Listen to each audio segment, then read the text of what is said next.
motor racing enthusiasts, this is very definitely the big one, the British Grand Prix.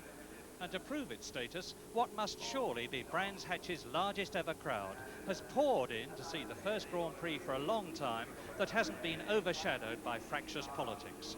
Politics but for which Alan Jones's World Championship lead after 3 magnificent wins would have been much more than the 3 points that he's ahead of Nelson Piquet. And with René Arnoux and Didier Pironi tying for third, only another 2 points behind, the 1980 World Championship still wide open. With the weather looking good for the 76-lap 199-mile race, everyone's savouring the prospect of another round of the season-long battle between the French Ligier and the British Williams cars. For once again, they're dominating the starting grid after 2 days of record-shattering practice. In pole position, a Ligier, Didier Pironi's, ahead of his teammate Jacques Laffite. Third, Alan Jones's Williams, a whisker ahead of his teammate Carlos Reutemann. So the winners of 5 1980 Grand Prix are in the first 2 rows. And just behind them, a 6th winner, Nelson Piquet, 5th fastest, with Bruno Giacomelli in a superb 6th place. The 2 British drivers, John Watson and Rupert Keegan, are 12th and 18th, with world champion Jody Scheckter a sad 23rd after a disastrous practice. James, what about Didier Pironi? Well, he's had a fantastic season, really, Murray. He came into the Ligier team with Laffite as the #1 in the team, and he has, by and large, established himself as going quicker. He's qualified quicker than Laffite the last few races. He won in Belgium and he led at Monte Carlo until he made a mistake there, which I'm sure he'll learn from in difficult conditions, and he's really a coming man. Well, for Jacques Laffite, as I've just said, it's a difficult period. It always is when your teammate comes in as a #2 and starts going a bit quicker than you, but Scheckter showed what could be done in that situation last year by using experience and skill, and Jacques has plenty of experience. He's got terrific guts and determination, and he'll fight right to the end of the race, and he's well placed for the race today. I would think he's at least equal favourite with Pironi for the race. Well, the Saudi Lane Williams is not quite as quick as the Ligiers this year, but Alan, for my money, is far and away the best thinking brain in Grand Prix racing, probably the most mistake-free driver, and therefore probably can get the best out of any situation. He's got a slight car disadvantage, but his experience and skills, I suppose, if you like, are reflected in the score in the World Championship. He's leading and he's won more races this year.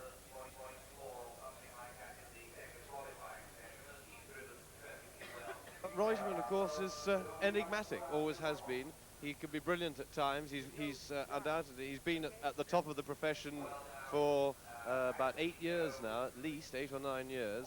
He's moody when things are going right for him. He's brilliant. When things aren't going right, he seems to not be able to make the best of the bad situation in the way that a real world-class driver does.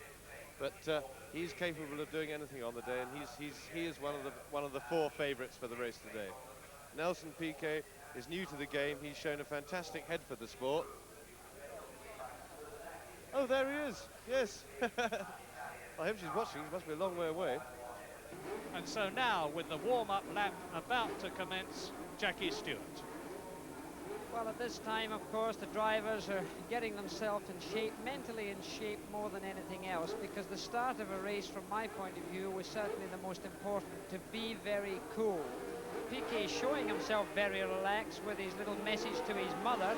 I always felt that I shouldn't allow any emotions to come into my life at that time at all, and that's what I would think a lot of those drivers are trying to do now as they go down that hill there. This is, of course, only the warm-up lap.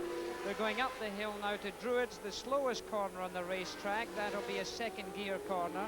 Many of the drivers going through that and going down to this Graham Hill corner now. Some of the drivers, incidentally, go from second straight to 4th gear to go around that left-hand bend there, and then go behind the pits around a very fast part in 4th gear as they're coming along there. These cars weaving there are warming up their tyre temperatures. That car there of Jarrier. And then they go to a difficult corner. It's a long left-hand bend that's taken in 3rd gear, then down the straight, and again that weaving takes place to warm up the tyres, to get them working temperatures. Then they're going through this Hawthorne's corner here, very difficult. Some of the cars, even Pironi's going through there in 5th gear. It's It's an amazing thought. I used to, the very beginning of my career, went through there in third gear. That shows you the increase in speeds. Difficult corner now, right-hander. This is Westfields, where we have a wonderful camera position, one of the most impressive camera positions for me. Then you go down this hill, and this is a difficult little hill here, not an easy one at all. You go through this right-hander, then through the left-hander of Stirling's. This is named after Stirling Moss, and then heading towards clear ways towards the end of this warm-up lap. So the competitors coming in, and you can see them weaving from side to side. That is Pironi in front and Jack Lafitte behind him, then Jones and Reutemann. And the reason they're doing that bobbing and weaving is to put the maximum stress on the tyres and to get them warm.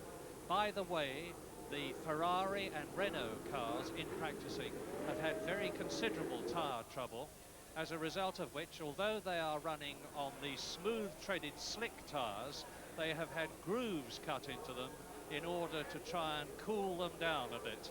But they reckon that that is going to speed up the lap times, and the question is, will they last the race?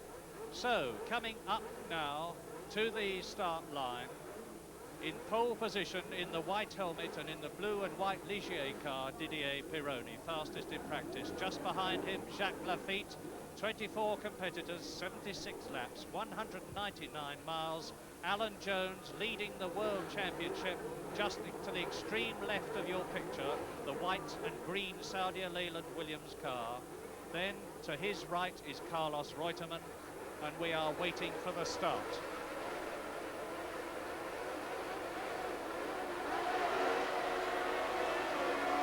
And it's Pironi away. Alan Jones is trying to get through on the inside of Lafitte, and they bump wheels, but Alan Jones eases off. Lafitte holds the second position. Jones is in third as they go up to Druids. Carlos Reutemann in fourth place.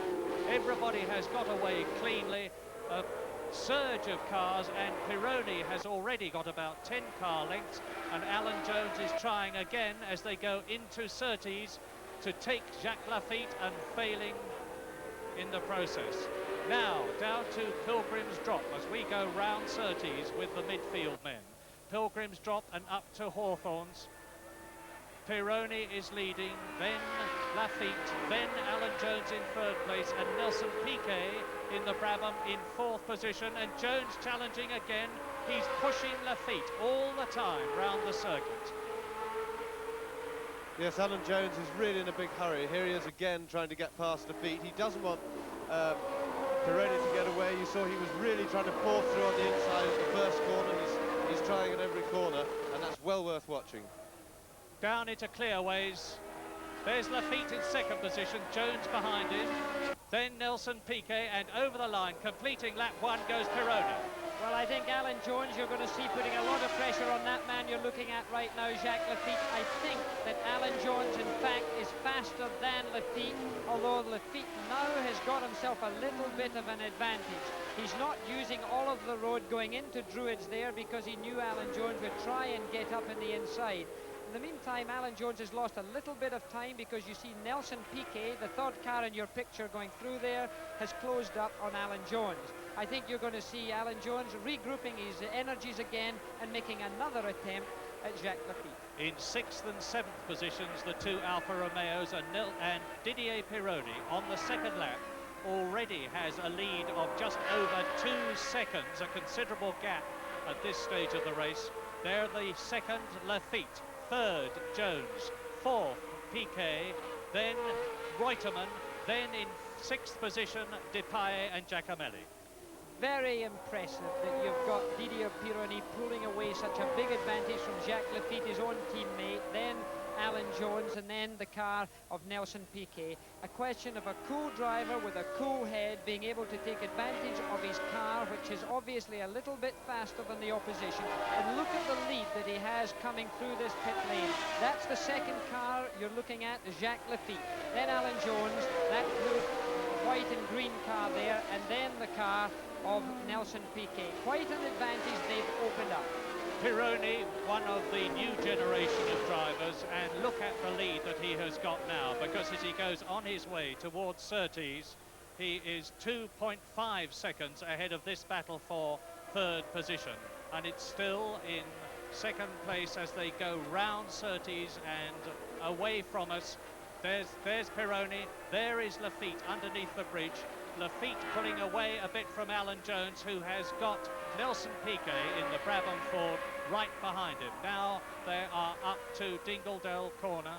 The battle in the race at the moment is for third position. Well, my early reading of the situation is that Pironi, has obviously, as Jackie says, got off to a storming start, took advantage of the fact that Lafitte was busy fending off Jones's attack, but now already it looks as if Alan Jones is not really in a position to attack Lafitte. They've had a bit of trouble in recent races. You see how he had to throw the car into the corner there to try and get the back going. In recent races, the Williams have had a bit of trouble with their car understeering in the early part of the race. That means that the front tyres aren't gripping enough, and they're slow getting into corners. Yes, Jones is definitely understeering, and he's struggling with Lafitte, and that's shown by the fact that Piquet is now pressing Jones. And of course, it's a vicious circle. If his front tyres start sliding too much, that makes them get too hot, and they slide even more. And I suspect that we're going to see possible tyre troubles for Jones very early on. And here goes Piquet having a go already. So this is one of the main challenges of the race, already in some sort of handling trouble. And that is Jean-Pierre Jabouille, undoubtedly the most unlucky man in Grand Prix racing. He is out at exactly the same point where Mario Andretti went out in 1978, and Jean-Pierre Jabouille, who has yet to finish a Grand Prix in 1980, is out of the race again. And that is Alain Prost, number 8, the French driver who started off the season so magnificently in his McLaren. And 6th position in the Argentine, 5th in Brazil, into the race for a tyre change. Very, very early on, that for a tyre change. Probably not to be expected, because the McLarens have not been having tyre trouble. Did you expect a tyre change as quickly as that, Jackie? No, he must have a problem here. And there you see the leaders coming through, passing the slower cars. That's Alain Prost, who's just been in the pits. He's got new tyres on, so he obviously is not having his car handled very well. Hopefully he'll let the leaders through without any encumbrance at all. He must have had a trouble with his tyres. His tyres must have gone off, or he had a pressure going down. Maybe one tyre could have been going down and he wasn't sure, or he wasn't sure of whether he had a situation with a mishandling car and he felt tyres were the easiest way around it. It's really a question of trying to interpret what's going on. And that is Giacomelli, Bruno Giacomelli, 6th fastest in practice in the Alfa Romeo. Now this is very significant, because all the cars that we have seen going into the pits so far have been on the same type of tyre, and that means to say that the McLaren has had tyre trouble, that's Alain Prost. Now Giacomelli in the Alfa Romeo has had tyre trouble and has had to go in and change seemingly front tyres. So Giacomelli has gone in and changed his front tyre. Yes, well, I think, from what I saw, I thought Giacomelli changed all 4 then, Murray, which if front tyres are people's troubles, that would not be a sensible thing to do, because he'll just have the same problem of wearing his fronts out again. But Prost, and Lafitte has just taken the lead. Pironi must have slowed down. With just leaders coming to sight now, and that is Lafitte having just taken over from Pironi. I suspect Pironi must be in some sort of trouble. Now maybe it's tyre trouble. Pironi slowed right down. He's got some sort of mechanical bother there. Yes, he's got a wheel loose. And it looks like the same trouble that he had in Spain. If you remember, a wheel nut came off in Spain, and Didier Pironi's car was jinking in Spain, just as it is doing here. It's a tyre, it's a front tyre. The left front tyre has been punctured, and Didier Pironi has lost the lead to Lafitte, and is soon going to lose 2nd and 3rd places. And there you see a man who's got to be very gentle now. He's got to nurse the car back to the pits. There's no good of him going too fast. We've seen that happen before. We saw it happen in the Dutch Grand Prix with Gilles Villeneuve. If he goes too fast, the car will overheat. It'll come off the rim. He will then definitely damage his car. Look at it's beginning to break up already. A very delicate balance here he's got to work with. Remember, very important to him is the World Championship. If rain were to arrive in this race, it could change the whole character of the race, so it's desperately important that he brings the car back in good condition to the pits, because if the car comes off the rim and he's in the pit lane right now, the suspension would be damaged, he would be unable to compete, and here he's trying to slow down. get into the pits. Now a fast pit stop, tremendously important for him. Keeping the engine running, getting the front up, the right-hand side getting changed. They're changing them both now. They're changing all 4 wheels, which would be sensible, because he would start in cool rubber and fresh rubber, and he may as well take advantage of that, as long as his mechanics don't screw up, so to speak, with regards to the wheel change. Tremendously important at this time. Didi there in communication. He's not quite sure what he's doing. And that's still 30 seconds. That's a very long pit stop indeed by modern standards, because a really quick team can change all 4 wheels and tyres. And Eddie Cheever out of the race again. I say again because Eddie Cheever, like Pironi, has the most appalling luck. Didier Pironi, the seconds ticking away. He's out of the race effectively now, because it looks to me as though they've got trouble at the back. Now, Didier Pironi was leading at Monaco. Out he goes, and that's about a 50-second pit stop. And that's a very, very long stop indeed. Didier Pironi, who led at Monaco and who led at Spain, led at this race, out. Yes, I'm afraid they'd made a terrible cock-up of that pit stop. They did it all wrong. They should never have changed all 4 tyres. They were correct to change both fronts, because that gives you a matched pair to go out on. He had 1 flat front. But for every wheel that you change, well, as we watch Lafitte now confirmed in a nice steady lead, for every wheel you change, you take a risk of one getting stuck on. So you change as few as you can. And added to that, Pironi appeared, from his gesticulations in the car, it looked to me as if he'd stalled the engine, which is frankly a driver error in that situation. I may be maligning him, but he seemed to be waving that he wanted the engine restarted, so presumably he stalled. Well, now, in the excitement, let us recap the situation that exists now. We are on lap 21. There is a new leader, and it is that man, Jacques Lafitte, in the Ligier. Behind him in second position, a new second-place man, Alan Jones in the Saudi Leyland Williams.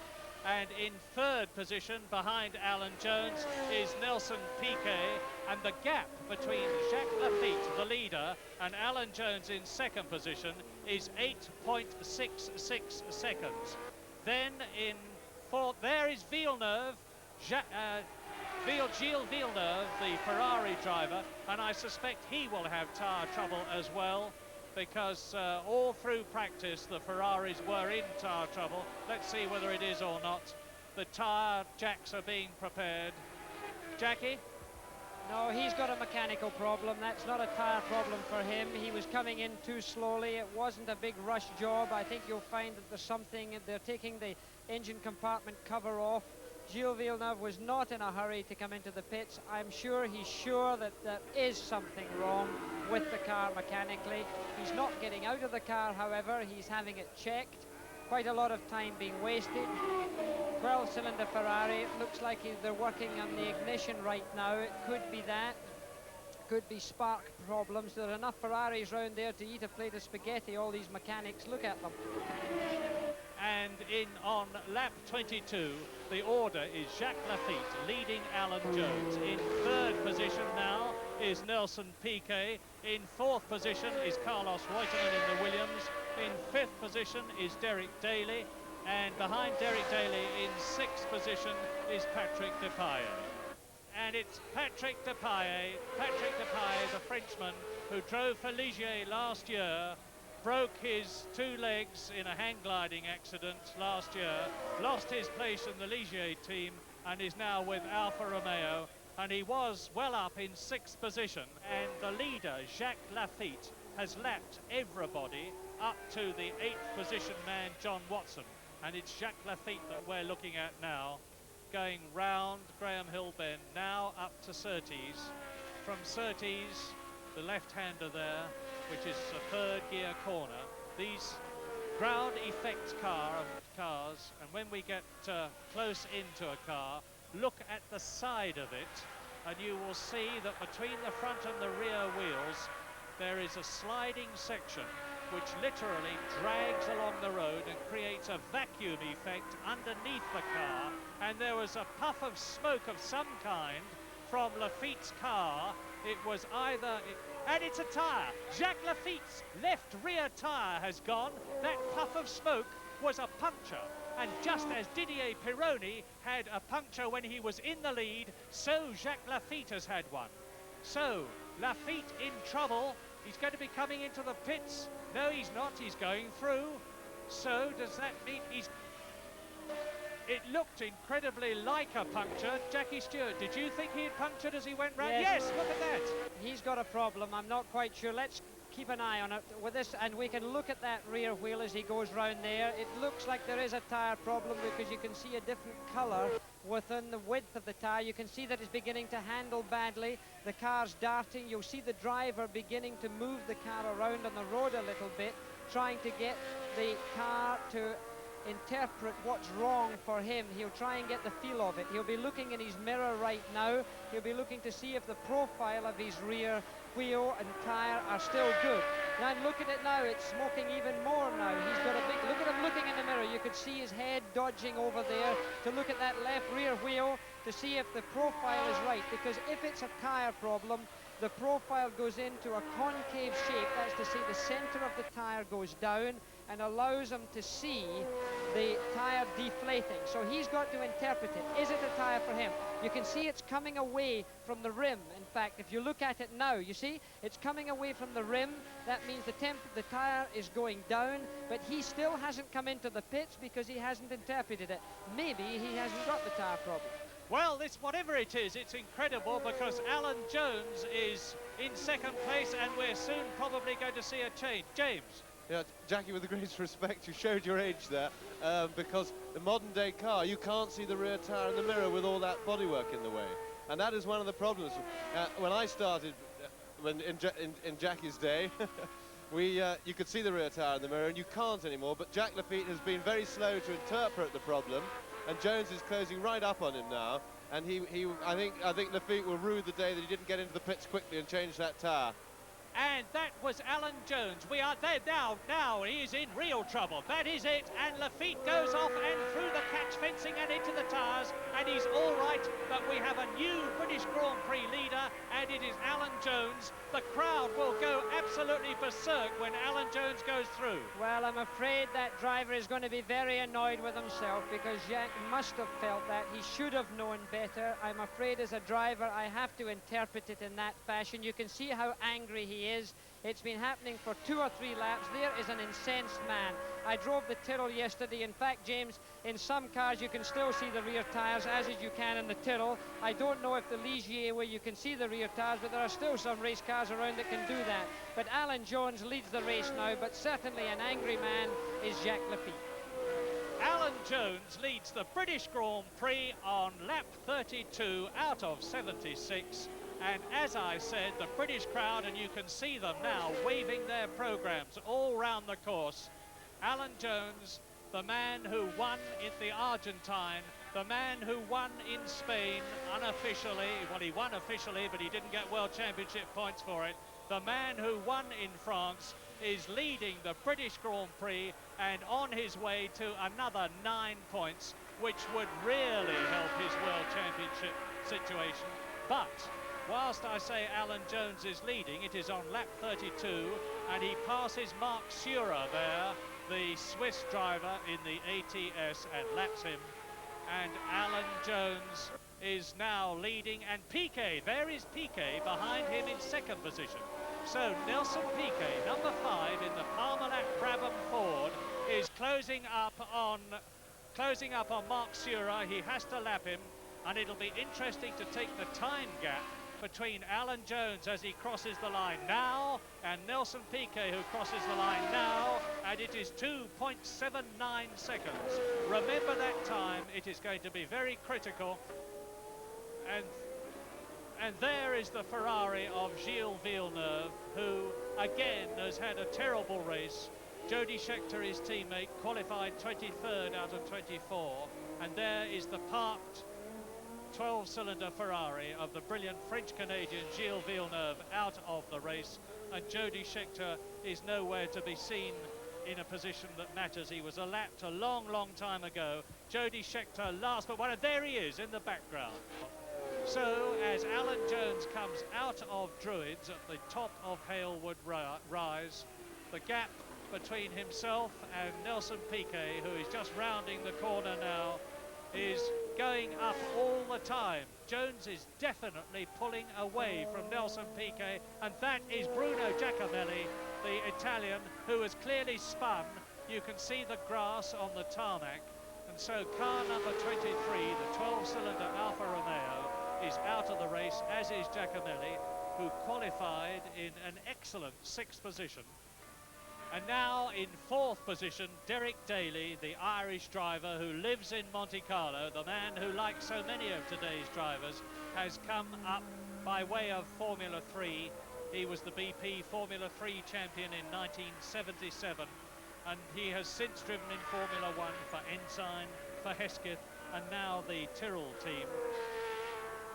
Piquet ahead of Andretti, and Jarier going through and trying to take Andretti at Druids and failing to do so. I remind you that Mario Andretti is in 5th position, and past him goes Jean-Pierre Jarier up into 5th place, and a new 6th place man that we're looking at, X-World, and that's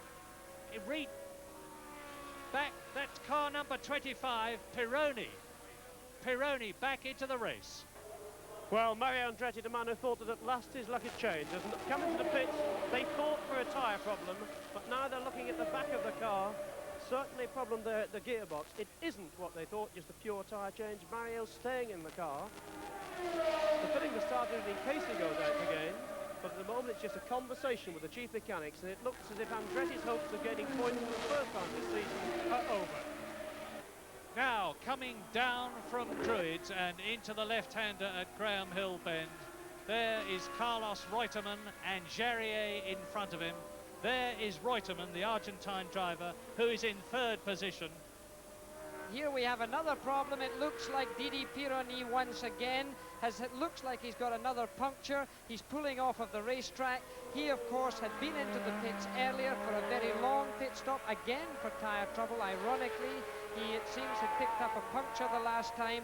This time it is the end of the day. He's taking his gloves off. I'm afraid he's going to be closing the office for the day.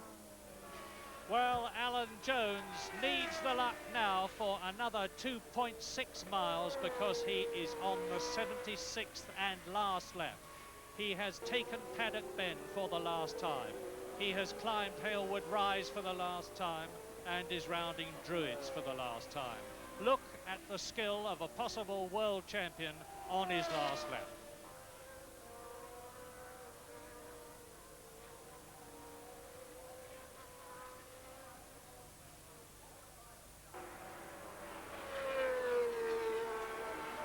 Alan Jones with Rupert Keegan in Alan's last year, Williams ahead of him, and I imagine that even if he catches Keegan, he will back off and not take any chances about being punted off the circuit accidentally in the very closing stages.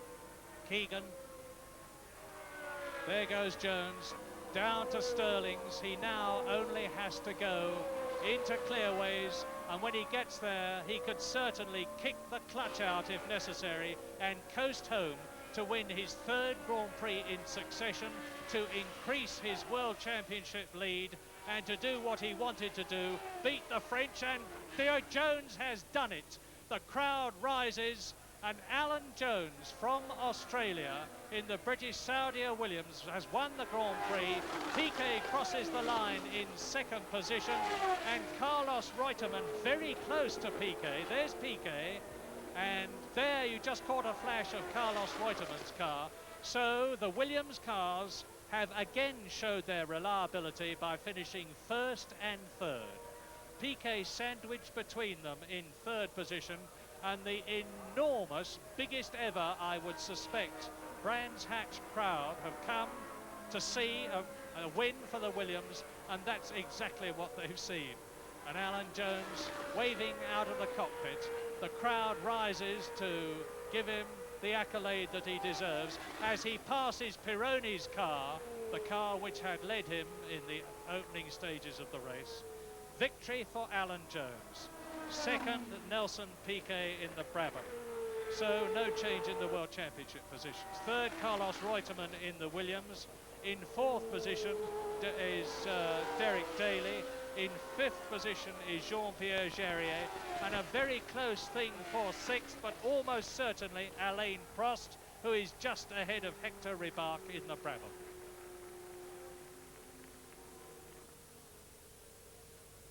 Alan Jones, the winner of the 1980 British Grand Prix. It's been Jones's day. The crowd is showing what they think of him as the winner by rising, by clapping, by waving their hats in the grandstands, and out comes the usual flood of mechanics and people onto the track, because the British Grand Prix is finished, and there is the winner. Off comes the helmet, is going to be, and there's the Union Jack, as ever. Alan Jones walks past it, and there you can see off comes his balaclava, and it will be a very hot Alan Jones inside it. Well done, Alan Jones. 3 Grand Prix victories in a row, underlining his World Championship class, extending his World Championship lead. The victor in the first Grand Prix in the Argentine, the victor at the last Grand Prix in France, and the one before it in Spain. And it's a testimony not only to Alan and his smooth and reliable driving, but especially to the race preparation and the design of the car he drove, the Saudi Leyland Williams. And hopefully in a moment we're going to get a word with Alan Jones, who joins Barry Gill. You've waited 12 months for this. How does it feel? Fantastic. Were there any times, Alan, when you thought you weren't going to get your revenge today? Well, about every lap, I think. I must say the Ligiers were going very quick, and I don't know what happened to them, but I think Jacques had some suspension failure at Hawthorns, and I think Didier had a puncture or something, but it's my lucky day. Didier seemed to set off a bit too quickly and wear a tyre out, and Jacques had a puncture. Were you nursing your tyres, Alan? Well, I was trying to, but Nelson was there all the time, and I couldn't nurse them too much because he would have... I was trying to keep the gap fairly even if I could nurse them and then have a sprint and then nurse them, you know. Alan, I must say it's a very different face from the face we saw this time last year. Well, I feel fantastic. And first and third for the team. Really? Great. Fantastic. And now, Alan, I've got to ask you the question, what about the World Championship? 3rd successive victory, even though one of them's a little dubious at the moment. Well, I'm starting to feel a little bit more confident now, and I said to Frank, if I win today, I'll feel a lot happier about it, so that I do. Alan, thanks for talking to us, and many congratulations. It's nice to see the new look Alan Jones. Thank you. Thank you. Alan Jones, a magnificent and very worthy victor of the British Grand Prix. 2nd, Nelson Piquet. 3rd, Jones's teammate, Reutemann. Alan Jones leads the World Championship now with 37 points, 6 points ahead of Nelson Piquet, who is 9 points ahead of the tie for 3rd between Arnoux and Pironi. And in 5th position, but getting closer, Carlos Reutemann, the Argentine driver, and a great British Grand Prix.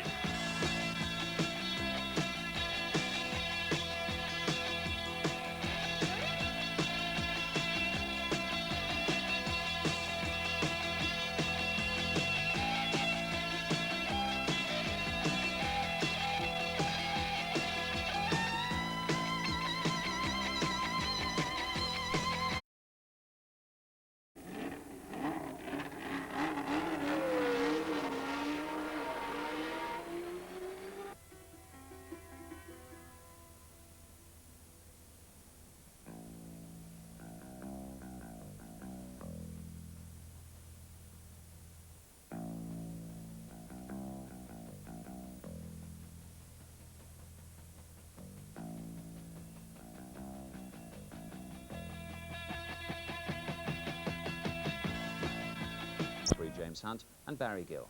100,000 people at least gathered here at Hockenheim, sweltering in 80 degrees of heat, which is a welcome relief for everybody after 2 days of rain nearly spoilt the practice completely. But down on the grid you see a very happy Alan Jones in pole position, who was more relieved than anybody that for the last hour of official practice it was dry. The Williams team have been experimenting with 15-inch wheels and didn't have a tyre that could cope with the wet conditions. But yesterday, in that 1 hour of practice, Jones was sensational. He lapped this 4.2-mile circuit at a speed of 143.4 miles per hour. That breaks a lap record by more than 6 seconds. There we see Alan Jones, very calm, very cool, 33 years old, A man, of course, who has already won 3 Grand Prix this season in the Argentine, in France, and of course at Brands Hatch. And there's Jean-Pierre Jabouille, the unexpected rival, the man who developed the Renault Turbo, and yet this season hasn't scored a single point, despite looking like winning the Brazilian Grand Prix and most certainly the South African Grand Prix.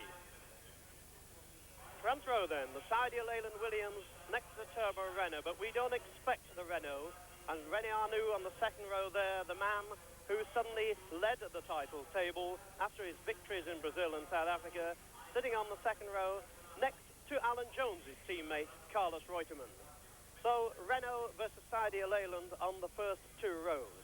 And Carlos Reutemann had a drama this morning. There you see the Argentinian, a man who's just returned from going rally driving, but who had a major adventure this morning when a fuel line broke, and for a time they thought the car had caught fire. But Reutemann sharing the second row. On the third row, Jacques Lafitte in the Ligier, the man who we thought was going to win the British Grand Prix until we saw that tyre go down and that dreadful accident. But they've brought new wheels here. It wasn't the tyres that let Lafitte down, it was the special wheels they were using. They've got new wheels here, you won't be surprised to hear that. And Lafitte still hopes to score his first victory of the year. But that is Nelson Piquet, the Brazilian who is the only man who could top the table apart from Alan Jones tonight. He's just 6 points behind Alan Jones in the championship. We saw him win at Long Beach. He's very happy with the performance of his Brabham.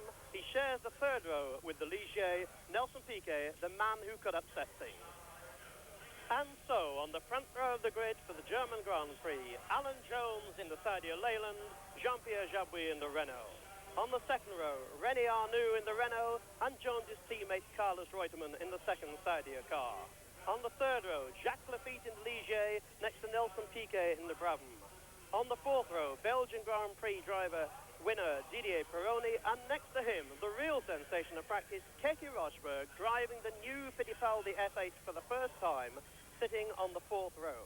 On the fifth row, Mario Andretti, who won here the year he won his championship, and next to him, Patrese, Massey's teammate in the Arrow. And so the cars move off for the warming up lap with Jones leading the way for this, the 9th round of the World Championship. Away out of the Autodrome, away from the bulk of the 100,000 crowd, heading down this straight to the first chicane, and heading forward there to one of the most notorious corners now in motor racing. Down the straight to the chicane. The cars trailing, warming their tyres up as they come out of the Autodrome. 4.2-mile circuit, one of the fastest in the championship. And the first major challenge for the drivers will be the first chicane. You see them approaching it here. A flick right down into third gear. Out of chicane. Climbing up, and now it's full speed down to the Oster curve. And we have to say today that 9 days ago, the Oster curve claimed the life of one of the bravest and the happiest drivers in Grand Prix racing, Patrick Depailler in the Alfa Romeo. At exactly the spot you see on your picture now, something seemed to fail on the rear suspension. You can see those marks on the right hand of your screen.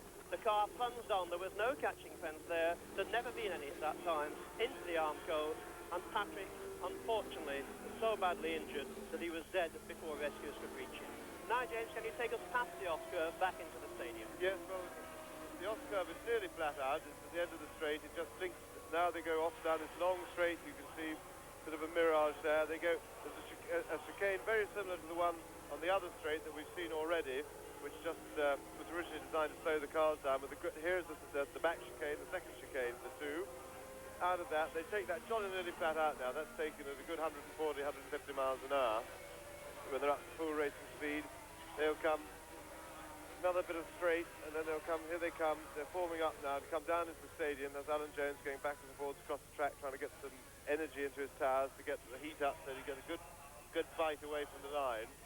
I anticipate a bit of a scrum at the first corner here. When they come off the line, they've got a 90-degree right. They've got enough time just to get a good run down to it, and I'm sure there'll be a lot of fairly aggressive driving at the first corner because despite the long straight, you know, they've got very important to get into that first corner as high up as possible because overtaking becomes a big problem after that.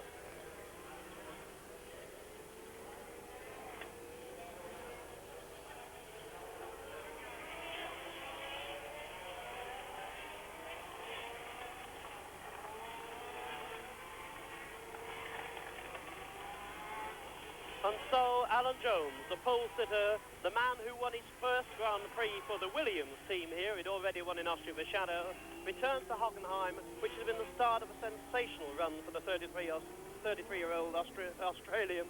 Of course, Alan Jones won 4 Grand Prix this year. He's won 3 this year already, not counting the Spanish.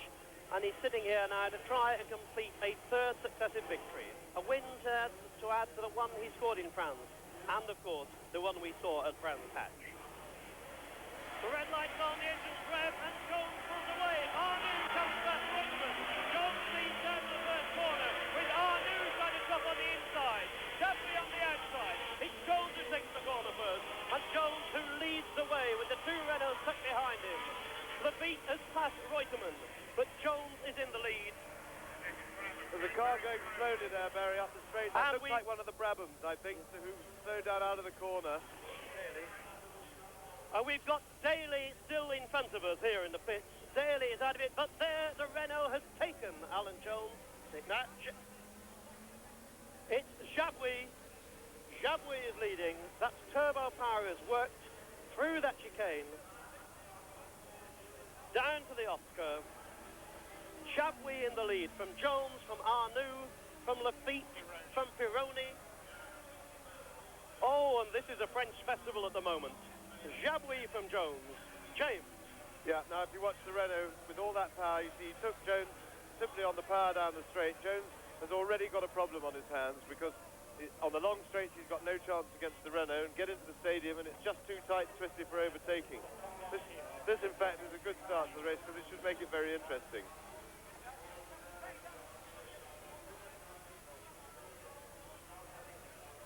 And so, the return to the front of a Grand Prix grid for the Renault. Nothing has gone right for the Renault since South Africa, but there you see Jabouille leading Jones into the stadium. Arnoux comfortably behind. 2 Renaults, yellow Renault, the white Sadia Leyland, then the Renault of Arnoux, then Lafitte, then Pironi, and then Rosberg in the Fittipaldi. The Fittipaldi F8, the car designed by James Holt, old Hesketh and Wolf designer Harvey Potter's weight. And as we come to the end of lap 1, here goes Jabouille, followed by Jones, followed by Arnoux. There goes Lafitte. There goes Pironi ahead of Lafitte. Pironi ahead of Lafitte. Then Rosberg. We saw a Brabham slow on the first lap, James. It looks as if it could be Piquet. Yes, Piquet slowed right down out of the first corner. I don't know what was wrong with him because he seems to be running healthily now, so maybe he stuck it in the wrong gear or had some sort of a problem. Sometimes the fuel gets a bit hot on the line and you get some vaporization in the fuel system. It could be any little problem like that, but whatever it is, it does seem to have cleared. But of course, he's now well down the field. Piquet running 19th. Piquet, the only man who could topple Jones with a victory today. So even though Jabouille is leading on the road, of course, and stretching away from Jones, Jones actually, James, wouldn't really mind a Jabouille victory, would he? However much he wants to win the race. I think he'd prefer a Jones victory, that's for sure. But put it like this: Alan Jones is a very canny driver. He's without any doubt, he's the best driving brain in Grand Prix racing at the moment. And it's hard to say. I suspect he's probably taking it fairly quietly. He's not rushing it. He's interested in winning the World Championship. He doesn't want to do anything silly. But he's closed up a little bit on Jabouille. But it was interesting to me that in the stadium, where you'd expect Jones, with the handling of his car and the grip, to close up on Jabouille, he's making no impression in the slow part. Although he's closed up this lap. This could be an early signal that Jabouille's tires aren't lasting. Well, of course, he was here last year, James. We saw Jabouille throw it all away, but not this time. Completing the 3rd lap. Yeah, Jones is definitely closer now. Jabouille coming across the finishing lap to complete lap 3, start lap 4. Jabouille, Jones, Arnoux, and Lafitte has taken Pironi. While we're looking at Keke Rosberg, the man who had such high hopes, the man who moved well up the field at the start, the man who was lying 9th in the pits with the brand new F8. Incidentally, while the cars went past and I was just observing there down the field, and I think the tyre situation, as regards to the Michelin-shod runners, seems to have become clear to me, because not only has Villeneuve dropped back, obviously slowed down because he's running a softer tyre that's not coping with the conditions, at a risk because Scheck has done the same. But what that means is that there's been no visible let-off with the Renaults, who also run Michelin tires, which means they've probably sensibly gone conservative and gone for the hard compound, and may well mean that they can run the distance. The end of lap 12, and certainly Jabouille still running the distance. Coming round in the stadium, car number 15, Jean-Pierre Jabouille. There you see the gap as they sweep round out of those little Mickey Mouse-style curves that place a great demand on the car, with Jabouille the little speck ahead of Jones. Arnoux the third speck, Lafitte the fourth.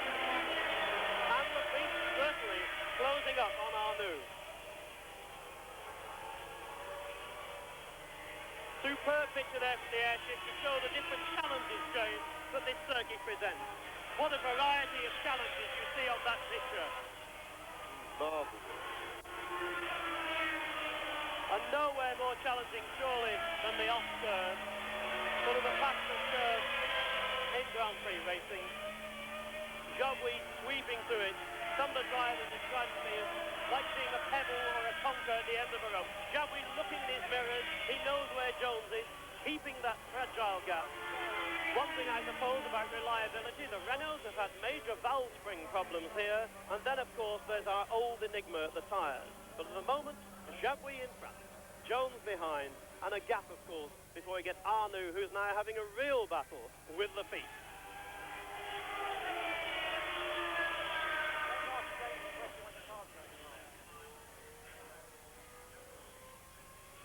There you see the Arnoux-Lafitte battle and the Pironi-Reutemann battle. The battle for third position and the battle here for first position as Jones is trying to take him. No, these cars strung out in little pairs. A yellow one and a white one here, the yellow one and the blue one. This is Arnoux versus Lafitte. And just watch them as they come round, but I thought I caught a glimpse of Reutemann has got in front of Pironi there. Yes, Reutemann's moved up to fifth place, Pironi slowed down. Yeah, Reutemann's on his own in fifth place now. And as the cars enter the Autodrome to complete the 18th lap, Carlos Reutemann, Alan Jones' teammate, has got past. Carlos Reutemann has got past Pironi, who has parked the car, James. I think we have lost Pironi, and there we see him now. Pironi, the man who won the Belgian Grand Prix, the man we saw lead the British Grand Prix, the man who seems to be out of luck, coming round to the pit.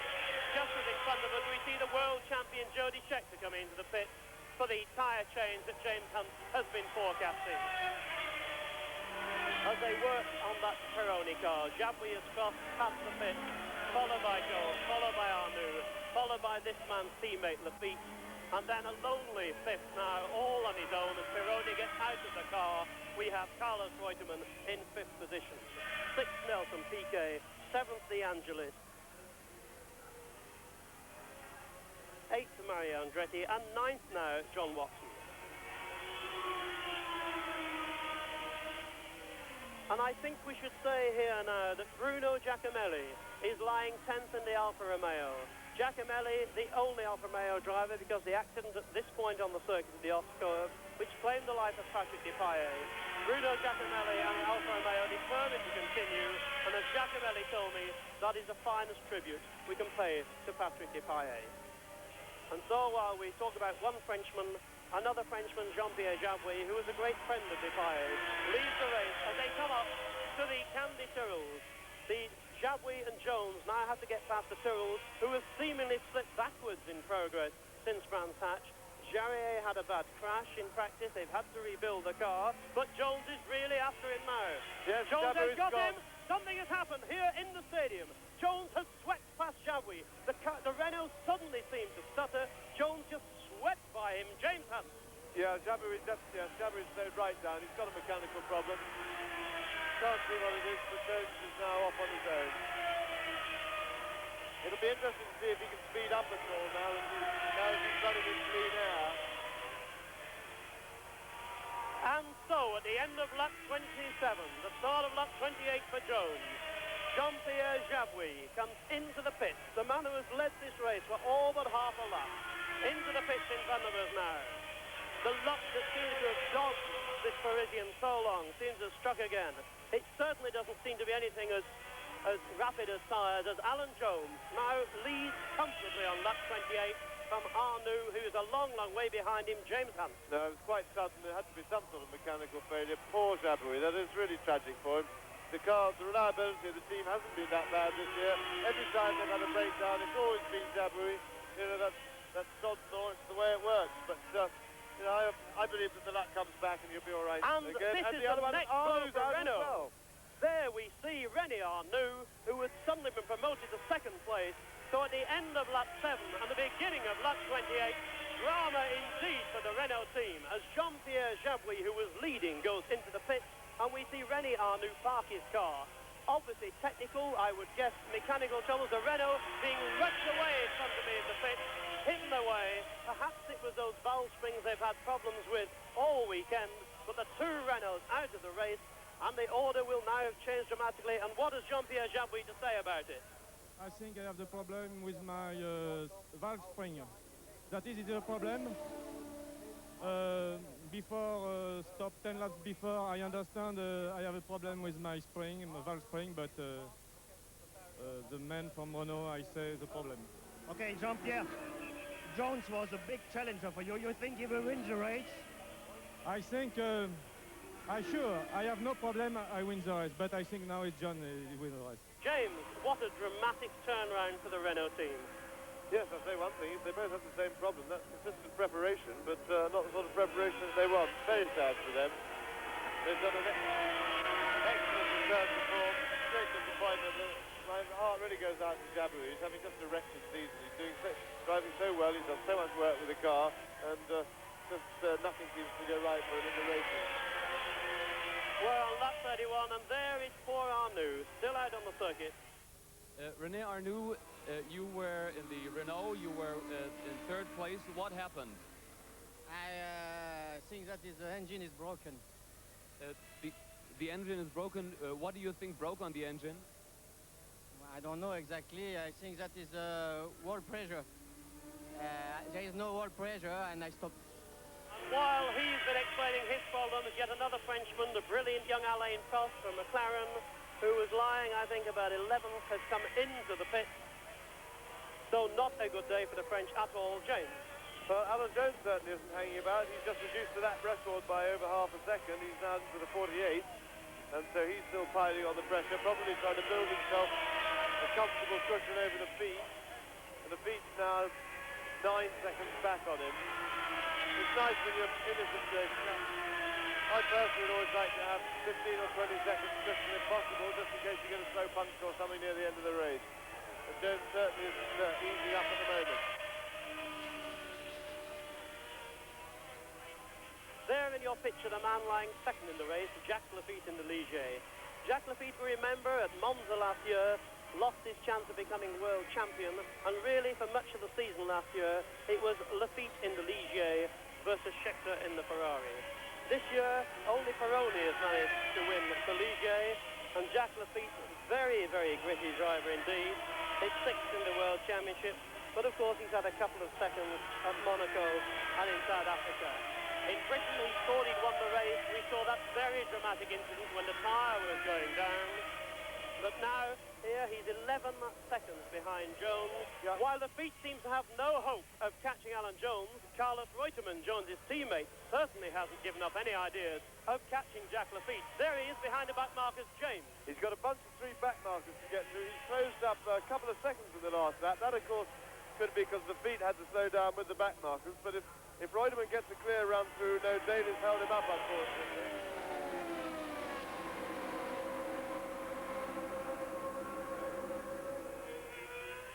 Blimey, I don't know what that guy was doing. Pretty spectacular. Haven't Daly, I think. That was getting out of the way with a vengeance. That was Derek Daly, James. That was Derek Daly, who hadn't moved over, and he moved over a little too far then. So Carlos Reutemann is up through. Carlos Reutemann's got Surer and Patrese. He's got to get past them. Daly's still coming up. He's not out of the hunt yet. Reutemann's trying to get through, trying to take that second place. Has got past Daly. And now he's got past Surer. Surer, rather. Got past Mark Surer, the Swiss in the ATS car. In front of him, he should still have, if he'll show us, Patrese, but I'm sure Lafitte must have pulled out quite a gap now. Jones halfway around the 40th lap of the 45-lap race. 189.8 miles. Round this, the Hockenheim circuit, which replaced the Nürburgring circuit for the German Grand Prix in 1977 after the accident at the Nürburgring. James, do you think we should still be racing the Nürburgring or not? Well, from the point of view of driving, the Nürburgring is the finest circuit in the world. Something wrong with Jones? Yes, Jones got a flat left front tyre. He's in trouble. Whether he's going to try and slip it to the line, I don't think he can make another 5 laps on that. He's going to have to change it. Big drama for Jones at the end of the race. We're on lap 40 of the 45-lap race, and as you can see in this picture, Alan Jones is suddenly limping around this autodrome. Jacques Lafitte is tearing down. Jones is going to make a pit stop. He knows he can get points with a quick tyre change. He comes into the pits now, as behind him, on the corner entering the autodrome, Lafitte comes round to cross the line, and Jacques Lafitte leads the German Grand Prix at the end of lap 40, as Alan Jones comes in to have both front tyres changed. It was the left front that was the problem. The unexpected happened. Jones is waving everybody away, telling them to hurry up. He knows he can still score points and affect the championship. Lafitte isn't a serious championship rival, but Lafitte is in the lead for this race as Alan Jones roars out of the pit after a first-class Williams. And Alan Jones is now third as John Watson runs into drama. Suddenly this race has exploded into drama. First, Alan Jones loses a lead to a puncher. John Watson loses his car, and that man, Jacques Lafitte, in your picture in the Ligier, is leading the German Grand Prix. If Jacques Lafitte had time to think of things like this, he must surely be saying to himself, this is revenge for Brands Hatch. At Brands Hatch, we saw the Ligier in the lead, and then a tyre problem put Lafitte out of the running, and Jones won. Now the situation has been reversed, cruelly for Jones, luckily perhaps for Lafitte, but Lafitte has never given up. He's had a bad season. Last year he nearly won the championship. He's a gallant, very positive driver, and at the moment he is first, ahead of Reutemann. Jones is third, still ahead of the man who is closest to him in the championship, Nelson Piquet, who is fourth. There's Reutemann coming into the picture now. What a tragedy there for De Angelis, who was lying fifth, who has just come into the pits at the end of lap 43. That Jacques Lafitte is coming round the stadium to start the last lap. Sweeping round past the concrete blocks. Over 100,000 people here.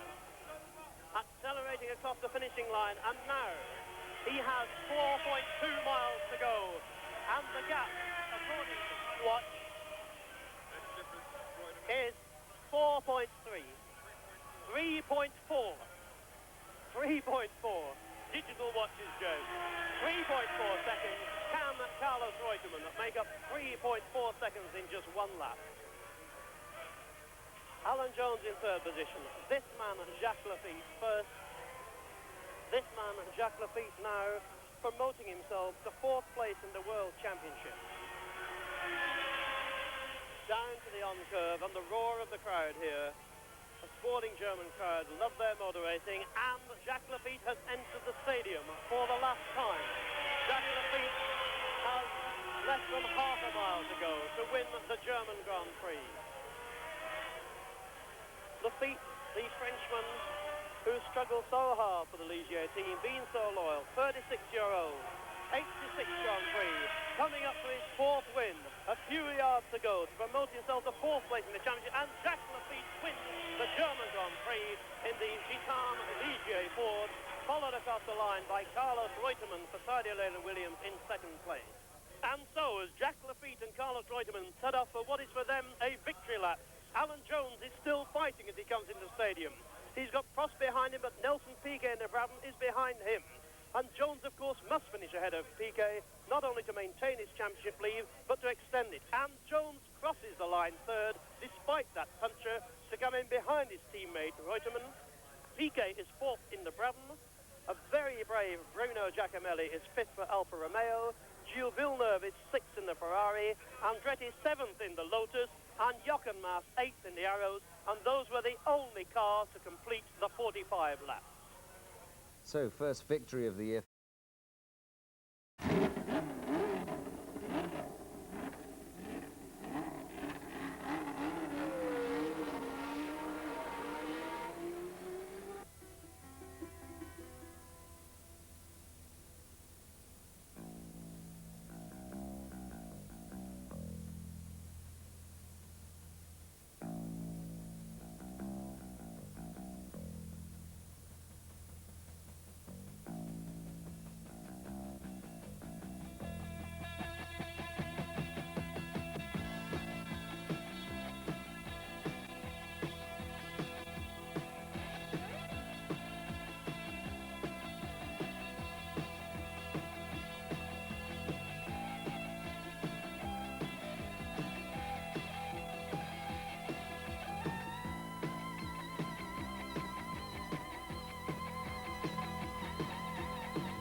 It's overcast here at the magnificent Österreich Ring near Zeltweg, but there's prospects of a terrific race. For with 5 rounds still to go and 45 winning points still to be gained, any one of 6 men could still end up as this year's world champion. In spite of 4 superb wins, Alan Jones only leads Nelson Piquet by 7 points, and only 3 points cover the next 4, Reutemann, Lafitte, Arnoux and Pironi. Practice during 2 days of glorious weather was eventful to say the least of it, with all the 24 starters qualifying faster than last year's lap record, including first-timer Nigel Mansell in his Works Lotus, a superb effort. In fact, 3 British drivers are in, Watson, Keegan and Mansell, but the real sensation has been the speed of the Renaults. René Arnoux in pole position was nearly 4 seconds inside his own lap record, with a lap at 147 miles an hour, over a second faster than the next quickest, his teammate Jean-Pierre Jabouille. Then the 2 Williams cars of Jones and Reutemann, with the Ligiers of Lafitte and Pironi 5th and 6th. So the Renaults ought to dominate the race, but will they last, for they've had a lot of retirements this year. Well, there's René Arnoux, first in Brazil and South Africa, 5th in the World Championship and fastest in practice by a long, long way. Nigel Mansell, his first Grand Prix after a long slog to the top, including, incidentally, a broken neck. 54 laps, 200 miles, 24 starters, the 2 Renaults in the front row. And it's a clean start. And look at Alan Jones, he's passed Jabouille already, so is Pironi. Alan Jones goes up to the Hellenique curve and into the lead, past René Arnoux, and the Australian in the Williams leads on lap 1. Second, Pironi. Third, Arnoux. Fourth, Giacomelli. Fifth is Jean-Pierre Jabouille. Sixth is Reutemann. Seventh, Piquet, and in 8th position, Derek Daly in the Tyrrell, and Jody Scheckter is last.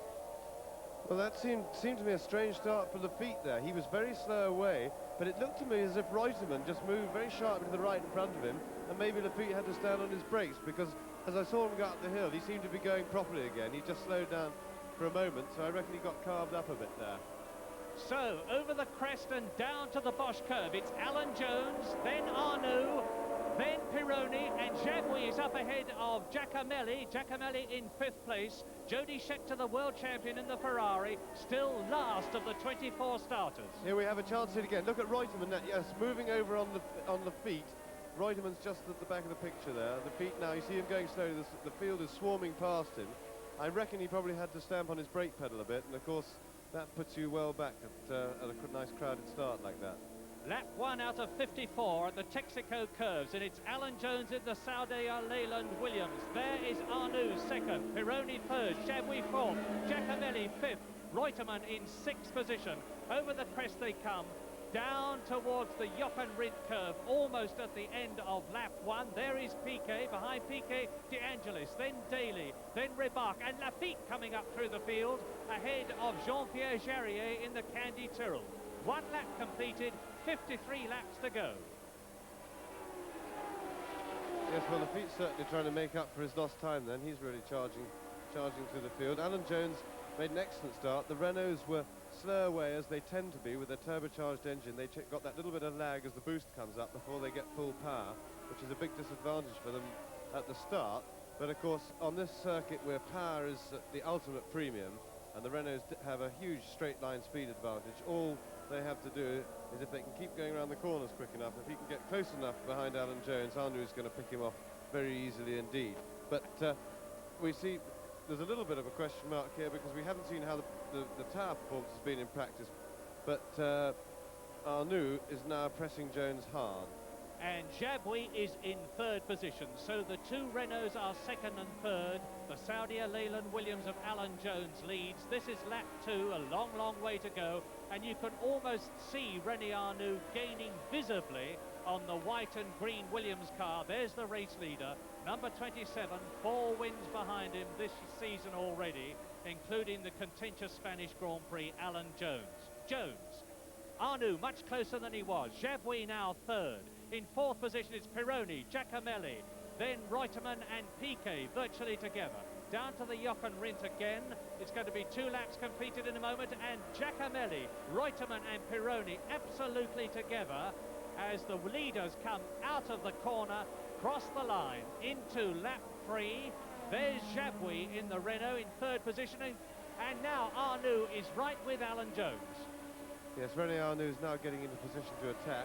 I don't suppose he'll be able to do it along this next straight here, but if he can just get right up to Jones's exhaust, you watch how he closes up now on the straight as they come up to the next corner, because he's got this big power advantage. You'll be gaining 5 or 6 car lengths on the straight. If you can stay with him round this corner, he's got the long main downhill straight to follow, and that really should be enough for him. Jones has got the handling in the Williams, Arnoux has got the speed in the Renault, and the Renault handles very well, and this is where René Arnoux could make his challenge. He's got his right wing right out of the gearbox of the Williams, and he's through. He just powers past, literally drives past Alan Jones with no trouble at all, and Jabouille is closing up in third position as Arnoux and Jones go round the Bosch curve together, and now look at how Arnoux is pulling away. Lap 3. Yes, here we see it again. Well, I mean, this is a replay rather than an action replay, because it's a complete cakewalk. Arnoux's got probably 5 to 10 miles an hour more on the straight than Alan Jones, just drove past him. An extremely depressing prospect for the driver of the slower car, always. Very pleasant for the guy in the quick one. But let us remember that the Renaults have had a lot of reliability problems this season. They could have won many more races than they have won had they been reliable. And there's Giacomelli with Reutemann behind him, and behind Reutemann, Nelson Piquet. Giacomelli driving very, very well indeed. He's taken over the team leadership of the Alfa Romeo team after the tragic death of Patrick Depailler in practice for the German Grand Prix. There go the leaders. It's the 2 Renaults sandwiching the Williams. There's 4th Giacomelli, 5th Reutemann, 6th number 5 Nelson Piquet, 7th is Pironi. We are on lap 4 out of 54. And there, Giacomelli, Reutemann, Piquet, and Reutemann and Giacomelli in the V12 Alfa Romeo are pulling away a bit from the Brazilian driver Nelson Piquet. They're the leaders, and now Jabouille's going to take Jones. It's going to be a Renault first and second in a moment, and it is. Jabouille through with as little trouble as René Arnoux had. So now the 2 1.5-litre turbocharged 500 horsepower plus Renaults are very much in the lead, and they could almost cruise home. Well, it's just a carbon copy of Arnoux's straight line speed superiority. It's at the same place on the circuit. Jabouille is just walking past him. First, second and third, Renault, Williams, and this is the battle for 4th, and what a battle. Giacomelli driving like the veteran that he is not, because he hasn't been in racing all that long. Formula 2 European champion a couple of years ago, ahead of Reutemann and Piquet. Reutemann, the second most experienced driver in the race, behind Emerson Fittipaldi, and Piquet's going to take him. Piquet drives through, takes 5th position from Reutemann. Now, is Piquet, the Brazilian, going to be able to close up on the Italian in front of him, Bruno Giacomelli? That's Mario Andretti in the Essex Lotus, out yet again, the 1978 world champion, who has yet to score a single point in this 1980 World Championship Series. And it's another tragic race for Mario as the battle for 4th continues. Giacomelli, then Piquet, and there's Reutemann. 4th, 5th and 6th up the hill, absolutely together. And one wonders as Mario Andretti gets out of the Lotus and looks inside with smoke pouring up from the engine compartment, how much longer he's going to stay in Formula One. It's been an absolutely terrible season for him. But the leaders together. This is as Mario Andretti and Ronnie Peterson used to be in the Lotus in 1978. Absolutely together, team formation, Frenchman leads Frenchman, completing another lap. They're pulling away a bit from Alan Jones. Let's look at the gap. There it is. Handling beautifully. Jean-Pierre Jabouille challenging, going very quick indeed, but holding his position as the battle for 4th continues. Now, Giacomelli and Piquet virtually together. But where is the 6th place man behind them? There's just a flash of the car there as the Alfa Romeo goes over the crest. It's Giacomelli, and Piquet's going through with Reutemann behind, And Piquet, who has taken Reutemann, now moves up into 4th position. Nelson Piquet takes 4th position at Jochen Rindt curve. Really excellent driving by Piquet, Murray.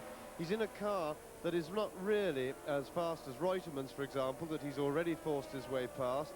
He's certain in... Here we can see it again. He's nipped out. Giacomelli saw him coming, but there was nothing he could do about it, and he outbraked him beautifully.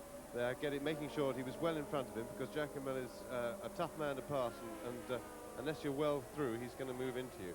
But as I was saying, Piquet is really driving well. He's not in the best car. He's running 2nd place in the World Championship at the moment, mainly on reliability, and because he is driving very forcefully indeed to get that car up there, because he's really driving that car beyond...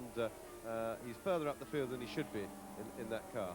And fastest in the race so far is Jean-Pierre Jabouet, who's just broken the lap record, 1 minute 35.4, and that is the battle for 11th position, with Derek Daly leading Keke Rosberg. Daly in the Tyrrell, Rosberg in the new Fittipaldi, which is going extremely well indeed, and behind them Alain Prost as they go round the right-hander of Bosch curve. Daly driving a steady, cool race as they go down to Texaco, running a little wide with Rosberg, and he's off. That's Derek Daly off, spinning backwards, and that's a barbed wire fence behind them, and he stopped just in the very nick of time. Derek Daly very much out of the race, but is he all right? I can see his helmet moving. Yes, he's okay. He's getting out of the car, and he's a very, very lucky man. Yeah, I can't quite honestly see what happened there, Murray. Rosberg went inside him. Whether Daly had a look at him or something and lost concentration, now seems to have lost control of the car, or whether he might have had a problem with the car, because he just went straight on. That saved the organisers a bit of work with their combine harvester. He's helping him out there. And quite why they leave that wooden pole there on that fence there is really ridiculous, because it doesn't seem to be keeping anybody out from anything. And if he'd gone in forwards, that could have taken his head off. So Derek Daly, a very lucky man. Lap 15, just over half distance. René Arnoux in the Renault. Number 16 leads his teammate Jean-Pierre Jabouet. In 3rd position, Alan Jones in the Williams. 4th, Nelson Piquet in the Brabham. 5th, Giacomelli in the Alfa Romeo. And in 6th position behind him in the 2nd Williams car, Carlos Reutemann. Now there is Piquet leading Giacomelli, behind Giacomelli, Carlos Reutemann, so that's the 6th, and this is the battle for 7th. And it's Elio De Angelis in the Essex Lotus, just ahead of Jacques Lafitte, who has charged up through the field after a bad start, and now it looks as though he's going to take De Angelis as they go into the Hella-Elite curve, and he does. Jacques Lafitte up into 7th position, the man who won the German Grand Prix at Hockenheim last weekend, his 4th Grand Prix victory in his career. And René Arnoux is now right on the tail of and about to lap the reigning world champion Jody Scheckter in the Ferrari, who has just announced his retirement at the end of this season from Grand Prix racing. So Arnoux laps Scheckter. Behind Scheckter now with another 37 laps to go. The 2nd place man in the race, Jean-Pierre Jabouet. There he is in the 2nd Renault. Arnoux, Scheckter, Jabouet past him, and Arnoux is doing about 180 miles an hour on a quick conversion from kilometres to miles an hour on the fastest part of the course. Jabouet, Bosch curve. There's the gap between the 1st and 2nd, and now Jean-Pierre Jabouet is some 10 seconds ahead of Alan Jones as Derek Daly walks in. And we hear that Carlos Reutemann has got past Giacomelli into 5th. Villeneuve is in the pits in the Ferrari changing tyres as Pironi goes through into the pits. And the interesting thing is that Villeneuve uses the same make of tyre as the Renaults now. They've had tyre problems, and that's Alan Jones passing Arnoux. Alan Jones passing the man who was leading the race. So that must mean that Jean-Pierre Jabouet has got past Arnoux too, and into the lead. And there is Jabouet. Jabouet leading. He's lapped Patrese behind him, and Arnoux is in the pits. Presumably he had a puncture from the way he came in, and the seconds are ticking away. He's losing places all the time. The Renault team have had the most appalling luck this season, but down goes the car, and René Arnoux is accelerating away, and he's lost 9 places. He rejoins the race in 10th place.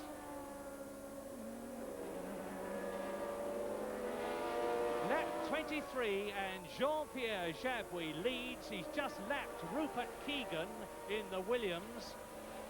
And the interesting thing is that we know that René Arnoux is harder on tyres than the man you're looking at, number 15, the race leader Jean-Pierre Jabouille, as a result of which Arnoux started the race on a harder compound tyre than Jean-Pierre Jabouille, and one wonders therefore, since Villeneuve has been in, how Jabouille's tyres are going to last. Well, he goes through and completes another lap. Yeah, it did seem to me, Murray, that because Arnoux slowed down so much, rather than having his tyres going off, it would appear that it was a puncture. And of course, the hard or softness of the compound doesn't really affect that. If you pick up a stone, you pick up a stone. And so that doesn't necessarily bode badly for Jabouille, but we know they're running pretty marginally on tyres. And I've been watching right from very early in the race, and about lap 7 or 8, you could see the tyres on Jabouille and Arnoux' cars scuffing up a bit. But I'm inclined to think that that's all right. Sometimes, you know, that's a bad sign. It usually is. But it doesn't seem to have deteriorated at all, and it may just be the way they're working on the track, because they're definitely, if you look at the tread face, you will see them scuffing. And there's a terrific scrap going on there for the places after Alan Jones. There's Jody Scheckter.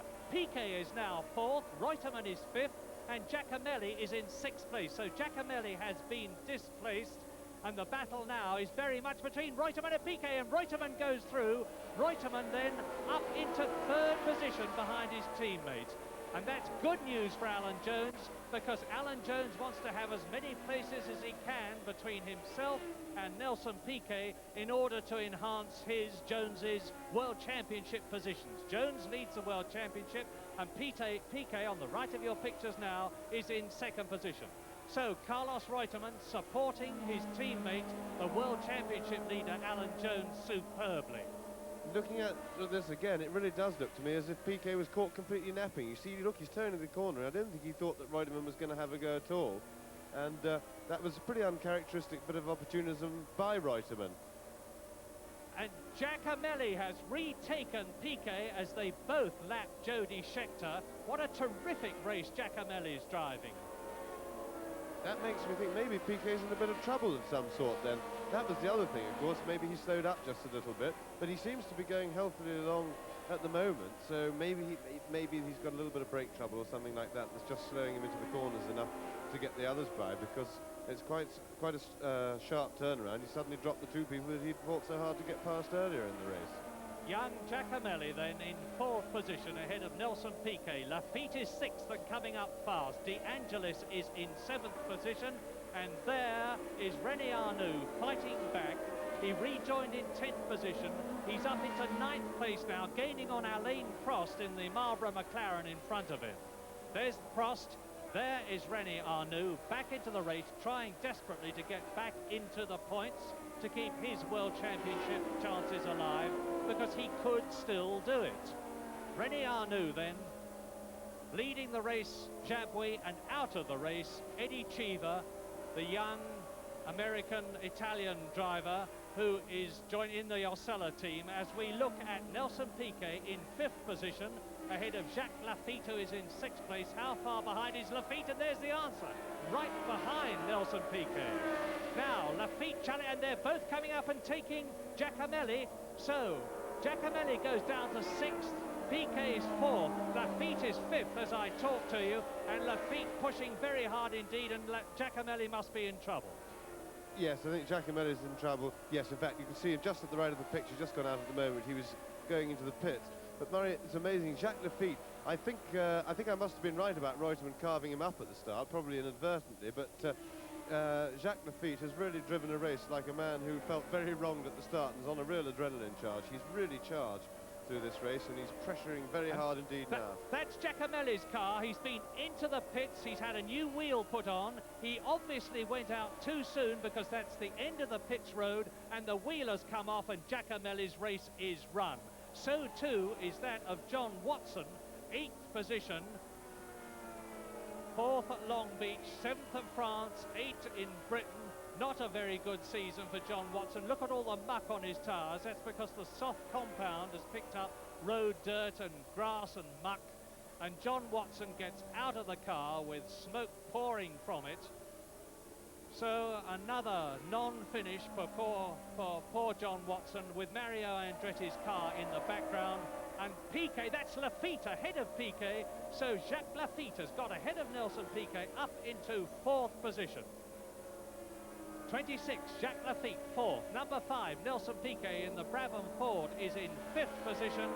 And Lafitte, the winner in Germany, is now well up in the World Championship points. His teammate Didier Pironi well out of the race. He's been into the pits and rejoined, and into the pits again. Carlos Reutemann, lap 42, 3rd position. Jones ahead of him, Jabouille ahead of him, and in 4th position behind him. Lafitte, Piquet 5th, the Angelis 6th, then Prost and Villeneuve as the Argentine driver, the man who won at Monaco, 2nd in Germany, 3rd in Belgium and in Britain, 3rd in the World Championship, charges on, aiming to keep ahead of Nelson Piquet and help Alan Jones.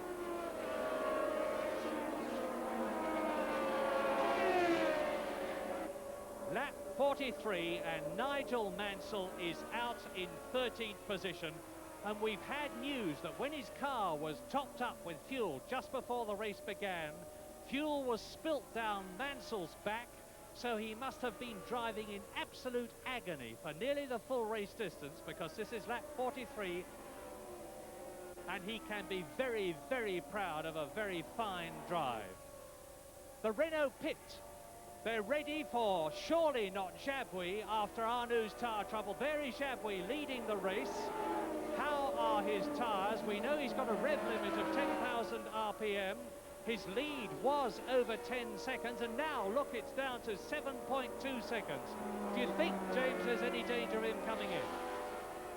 Well, you can't tell, Murray. I mean, you can see a bit of scuffing on the tyres there, but as I say, that's been going right from the beginning of the race, and they don't appear to have deteriorated at all. His lead is being edged away, but he seems that it could be that he's controlling it, because he's letting it edge away at roughly the right rate to sort of finish the race in line astern with Jones, which would be a reasonable attitude to take if he's nursing tyres and, of course, this engine problem that's been worrying them, and they're keeping the revs down and trying to treat their engine as gently as possible because they've got a valve spring problem that they're having trouble curing.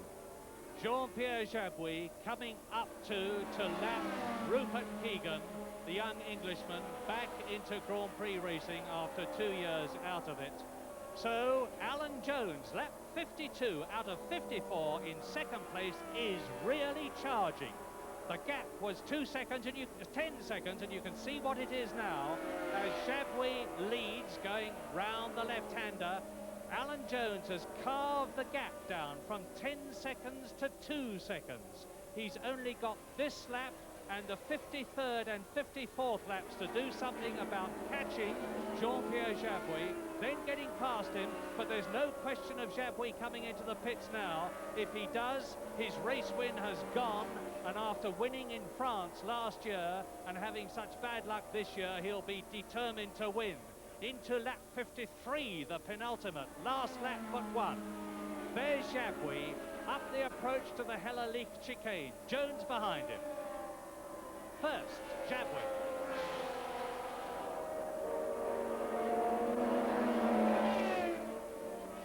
Second, Alan Jones. That is the gap.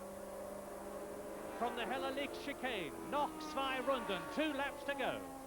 Yes, it looks as if Jabouille's got it fairly well under control, of course, now, because even if Jones can get right up to him, he's still got to pass him. And with the power advantage that the Renault enjoys, that is a virtually impossible task, because Jabouille certainly isn't going to make a mistake now. Jones can't drive around the outside of him on a corner, and every time they get to the straight, the Renault will just go away from him. Jabouille leads, Jones second and charging. Reutemann, Jones's teammate, in 3rd position. Lafitte, well, that's the gap, 1.35 seconds between... No, that's the speed of Arnoux, 295 Ks, and there's only 1.3 seconds between Jabouille, the leader, and Alan Jones, with 1 lap to go at the end of this one. Round again. Now look at Jabouille. There's Jones. They're almost down to start the last lap now. That's the ascent which leads down to the Jochen Rindt curve. named after the great Austrian late world champion. This is the start of the last lap. That's the gap. Alan Jones getting closer and closer all the time. But as James has just said, catching up is one thing, getting past is quite another. And it's going to be a very, very determined Jean-Pierre Jabouille after so many failures this season. He means to win. He's got victory behind him last year at France. He's got the chance of a second Grand Prix win in front of him with only about 2 miles to go now in this 200-mile race. His teammate René Arnoux, the fastest lap so far when he rejoined on soft compound tyres after his pit stop. And it's over the crest and down to the Bosch curve for the last time, the 54th and last time. Jabouille does look annoyingly in control from Jones's point of view, but it's been a great charge by Alan Jones, the way he's fought back towards the end of the race. And of course he's absolutely right to do that, because little things can go wrong with Jabouille's car. He can make a mistake, he's tired, it's been a long race, and Jones has really done a great fight against heavy odds. And Jean-Pierre Jabouille must be both a relaxed and a worried man, paradoxically enough, in the cockpit. Relaxed because he's well into the rhythm of the race, it's nearly over. Worried because things can still go wrong, but there's not very much longer for him to wait, and Alan Jones certainly can't take him unless something goes wrong with the Renault in the very, very closing stages, and that would be cruel and bitter luck. He's into the last corner. Jabouille can see the checkered flag. Jones right behind him, getting closer but not close enough. Jabouille wins, and Jones is in second place, and a fine and very well-deserved victory for the Frenchman. 0.82 seconds ahead of Jones. Reutemann third, Lafitte fourth, Piquet fifth, and Elio De Angelis in the Essex Lotus scoring World Championship point again in sixth position. Well, Jabouille can be very, very proud of himself as a result of that, but the World Championship results are still very, very close indeed, because as they come down at the end of their closing down lap, Jones is only 9 points ahead of Piquet. Reutemann is still third ahead of Lafitte. Arnoux and Pironi are still a joint fifth, and any one of them could still, without a doubt, be world champion before the end of this year. Well, in 2 weeks' time, it's round 12 of the 15-race 1980 World Championship, the Dutch Grand Prix amidst the sand dunes at Zandvoort, with the World Champion.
The Grand Prix world's had a busy time lately for today's event's the third in 21 days, and it's going to be a critical one in the 14-race World Championship Series.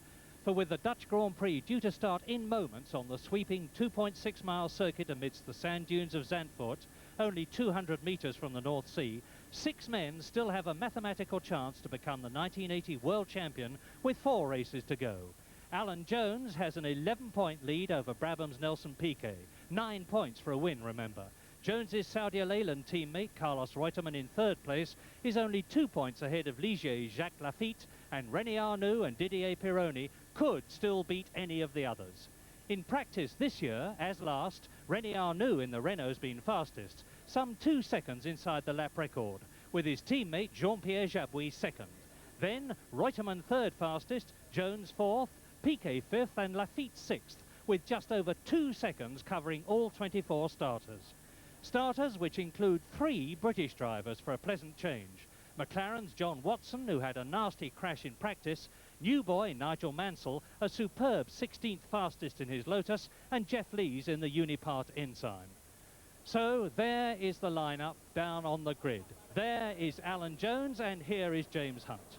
Well, Alan Jones has had a wonderful season so far. Things have run well for him. He's been consistent. He's picked up the results. He's made no mistakes apart from his rather disastrous Argentinian Grand Prix when he made 3 mistakes and then lucked out and won the race. Since then, he's been clear, and he's run very consistently, as in fact has Nelson Piquet, who is running a strong second in the World Championship at the moment by dint of great reliability. They've only won 1 race, but Alistair Corbell's arrival at the Brabham team has got their reliability really sorted out, and Nelson's taking advantage of that. He's driven intelligently and picked up the points wherever he could. Well, the warm-up lap completed. 72 laps, that's 190 miles to go around this demanding Zandvoort circuit, which can be very slippery because of sand. In the front, Arnoux and Jabouille. Behind them, Jones and Reutemann.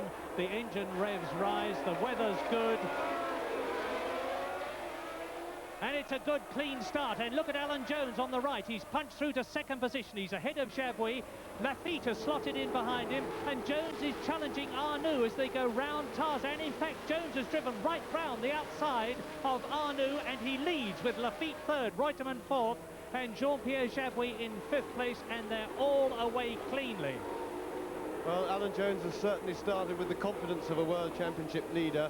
He drove really spectacular piece of aggressive driving round the outside of Arnoux from at least a length behind him going into the first corner.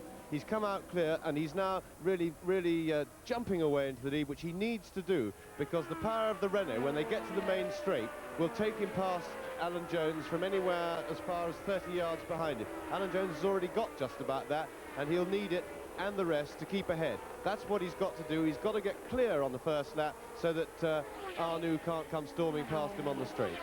Jones leads with under 500 horsepower, Arnoux second with over 500 horsepower, Lafitte third, Reutemann fourth, and Jean-Pierre Jabouille is in 5th place, chased by Nelson Piquet, who is 6th. Round sky black at the end of lap 1, Alan Jones leads. Streaming down this 180-mile-an-hour top straight, Alan Jones has pulled out a lead over René Arnoux. Then it's Lafitte. Villeneuve in the background is coming up to take Bruno Giacomelli in the Scarlet Alfa Romeo. And Carlos Reutemann is well up. He's in 4th position behind Jacques Lafitte third. This is lap 2 as they go round towards the Hugenholtz, the left-hander, and there it is. And Jones roams very wide over the curbing there. Alan Jones onto the Hugenholtz, and into the pits comes Hector Ribarque, the Mexican driver. And here we see the start again. Now, if we watch Alan Jones, who's the second car on the right, behind the yellow one, just moving sharply to the right now. He made a good start. He's going round Jabouille. Meanwhile, on the far left of your picture at the front is Nelson Piquet making a good start. But Reutemann there cuts in front of him, causing Piquet to brake and destroying what he's done. Now, Jones is over a length behind Arnoux here as they go into the corner, and he just doesn't come onto the brakes as hard. He drives, attempts to go round the outside, and it's really aggressive stuff. Look at that. Look at Jones sliding now as he comes out of the corner, fighting his way to the front. A really brilliant, confident start. I just hope that he hasn't messed it up, because as we saw just now on lap 2, he went over a curb there, and he may have damaged the car, and it looked like an error of concentration. He didn't need to go over it. Back on lap 2 out of 72, and look, the gap between Jones the leader and René Arnoux second and Lafitte third has closed right up. Is Jones in trouble, or is Arnoux speeding up? Arnoux challenging. And what a terrific scrap behind them. Jabouille challenging for 4th place in the second of the Turbo Renaults, challenging Carlos Reutemann. And he's through. And Villeneuve well up, Giacomelli well up, coming through to the end of the second lap. Now, this is the 180-mile-an-hour straight, and we look down from the helicopter. And look at the 4 of them, absolutely together, and Jones is peeling off. Jones is going into the pits, and there's a new leader. It's René Arnoux. Look at this not coming down now. It's Arnoux. Lafitte is second. Jabouille is third, with Carlos Reutemann driving around the outside of him on Tarzan, and there's 5 of them all together. Then there's Villeneuve and Piquet, and into the pits comes Alan Jones, gesticulating at the right-hand side of his car. Yes, Jones seems to have damaged the skirt. He was pointing at the skirt, and that's what would have happened. A little bit unfortunate for him. The car should be able to take a bump like that, but it did look to me like a lack of concentration, because the car, well, he just let it ride over the car. Here it is again. Now you see he can now pull the car straight. He doesn't now, he just drives it over the curb. He doesn't need to do that. And that certainly could cost him the World Championship, that mistake. And look at this. This is lap 3, and there is the third race leader in 3 laps, and it is Jacques Lafitte. Because Jacques Lafitte has passed René Arnoux, who is now second, and off go Elio De Angelis and Didier Pironi in the Lotus and the Ligier. And Jacques Lafitte leads, Arnoux second, Jabouille third, Villeneuve is fourth, Piquet is going through up into 5th position. Terrific stuff.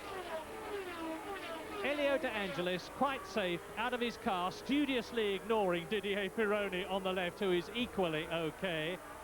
And looking down again, now you can see how quickly these Grand Prix cars go as we finish lap 3 with Lafitte and Arnoux closing right up on him with a terrific power of the Turbo Renault, but having to settle for second place as they go into Tarzan, the right-hander.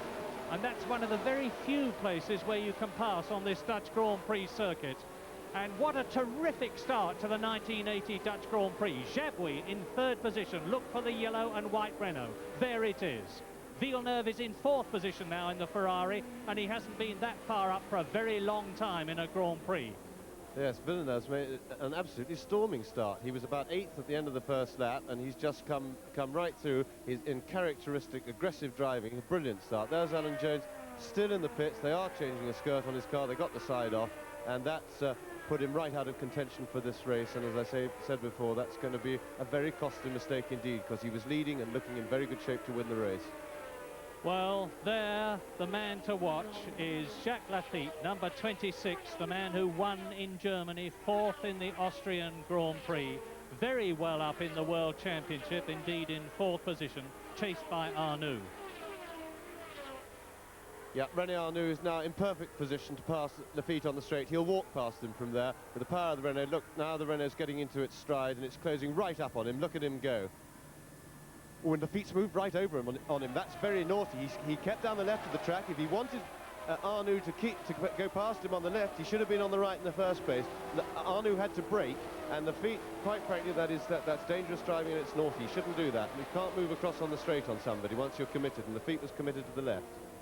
And as Elio De Angelis walks in, disappointed but okay, let's not forget that behind these two there's a terrific scrap. There it is. Jabouille in 3rd position now as Lafitte clears the corner, and Villeneuve seems to be missing. Look for them. Jabouille, Villeneuve now up into 3rd position. Look, watch the corner. There is the Scarlet Ferrari of Gilles Villeneuve. He's now up into 3rd position. And that means to say that Piquet's moved up, Giacomelli's moved up, and what has happened to Jean-Pierre Jabouille? And it would seem that Jacques Lafitte is pulling out a bit of a lead, and that must mean that for some reason or other, René Arnoux is having to slow. Now we'll see as they come up on the straight. Arnoux closing. And how wrong I was, Arnoux challenging again. Round Tarzan. Look for the 3rd car. It's still Villeneuve and Piquet 4th. Giacomelli is in 5th position. Piquet's beginning to attack Villeneuve too. Jean-Pierre Jabouille into the pits. That's not off his car because look, it's on the other side of the Armco barrier. So there's a piece missing off somebody's car as Jabouille goes into the pits. And poor Jean-Pierre Jabouille has only finished 1 race this year, and that was the race that he won. And now there is Lafitte leading, streaking down the top straight, fastest part of the course, one of the fastest parts on any course, and they have to come down from 180 miles an hour, down through the gears. Arnoux in 2nd position, and round they go, and that's Piquet. The white and blue Brabham is up into 3rd place ahead of Villeneuve is 4th. Giacomelli in the Alfa Romeo is in 5th position. Yes, well, I'm already suspicious that the Michelin-shod cars, which are the 2 Renaults and the 2 Ferraris, are slowing up. I think they've run a pretty soft compound for the race, and it seems that the tires have gone off a little bit because all 4 of the Michelin-shod cars' charges seem to have come to an end. Villeneuve's definitely not the man that he was for the first few laps. Arnoux is no longer challenging Lafitte strongly for the lead as he had been doing to start off with, and Javoui's gone on the pits, and apparently for a tyre change, although he slowed dramatically, so he may have had a puncture. We're looking at Piquet, who's in third position, but there is the part of the car. That's the car it was missing from. It's Emerson Fittipaldi in his new car. He hasn't won a Grand Prix since 1975, but now there is excitement because Gilles Villeneuve in fourth position has got Bruno Giacomelli in the Alfa Romeo right behind him in fifth. Then there is Reutemann in the second Saudi Leyland car in sixth position. There's the battle. Villeneuve, Giacomelli, Bruno Giacomelli, the young Italian who was Formula 2 champion of Europe in 1978. Alfa chases Ferrari, and look at the way the Alfa's closing, over 500 horsepower, and he drives straight past Gilles Villeneuve into fourth position. And Piquet in third position is right behind René Arnoux. This is the best Grand Prix we have had this year. Giacomelli, very steady indeed, just sliding it there, and Piquet crowding Arnoux. Arnoux closing up on Lafitte, it would seem.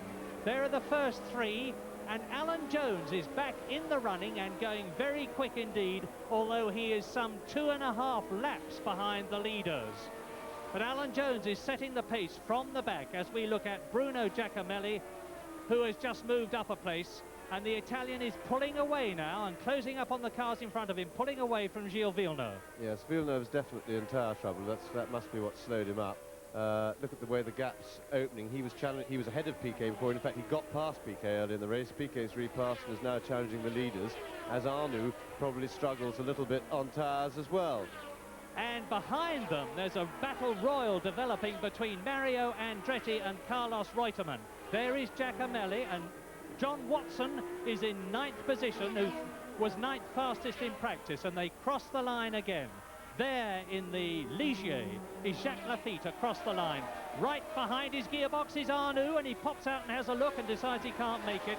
And Piquet is as close to Arnoux as Arnoux is to Lafitte. Great stuff. Look for the fourth. There it is, Giacomelli and Villeneuve and Reutemann together. Reutemann ahead of Villeneuve now.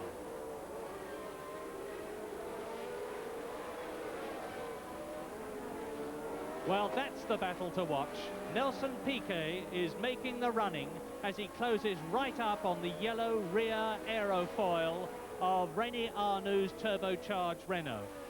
On lap 11, there are the 10-lap positions. Lafitte, Arnoux, with very little between them. Piquet in third position, and the first 6 cars are covered by a mere 5 seconds, just over 1/7 of the way through this 72-lap race. Lafitte, very steady. He has won 4 Grand Prix, and that was Piquet. Piquet's going through and taking second position. You just saw a flash of it as Nelson Piquet, the Brazilian who won at Long Beach on the street circuit, is through and passed Arnoux into second place.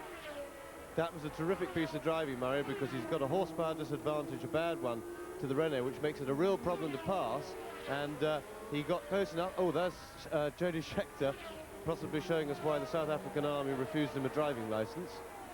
And as I say, Piquet, that was a brilliant bit of outbraking. He set himself up for that manoeuvre and did it in the right place on the circuit, because he can't do it in the normal place, which is at the end of the main straight. Towards the end of lap 11 out of 72, and the pace is undiminished. Indeed, it is hotting up, because this is now the battle for the lead. Either on lap 12 out of 72, the weather is just about perfect. You can see the road surface is brightening as the sun comes out, and Jody Scheckter again is into the pits. The Ferrari drivers have had to change tyres in every race this year. And look at the way Piquet now is right up with the leader, Jacques Lafitte. He's gone up from 6th position on lap 1 to 2nd position on lap 12. Yeah, and he's now, Murray, in perfect position just to get the toe. He needs to be about 10 or 15 yards back to get a nice suck down the straight, and he will sweep by into the, there he goes. And he had the perfect distance of run up. He's the 4th race leader we've had already. Look at that car pattering over those bumps there.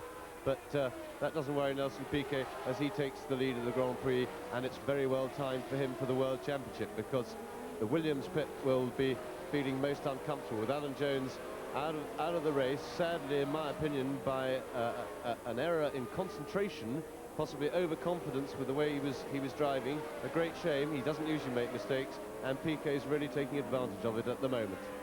If Nelson Piquet wins this race, he will get 9 points for the World Championship. Alan Jones is out of the points at the present moment, and when this race began, Alan Jones led this man, number 5, Nelson Piquet from Brasilia, by 11 points. So the gap will come down, but there's a long, long way to go.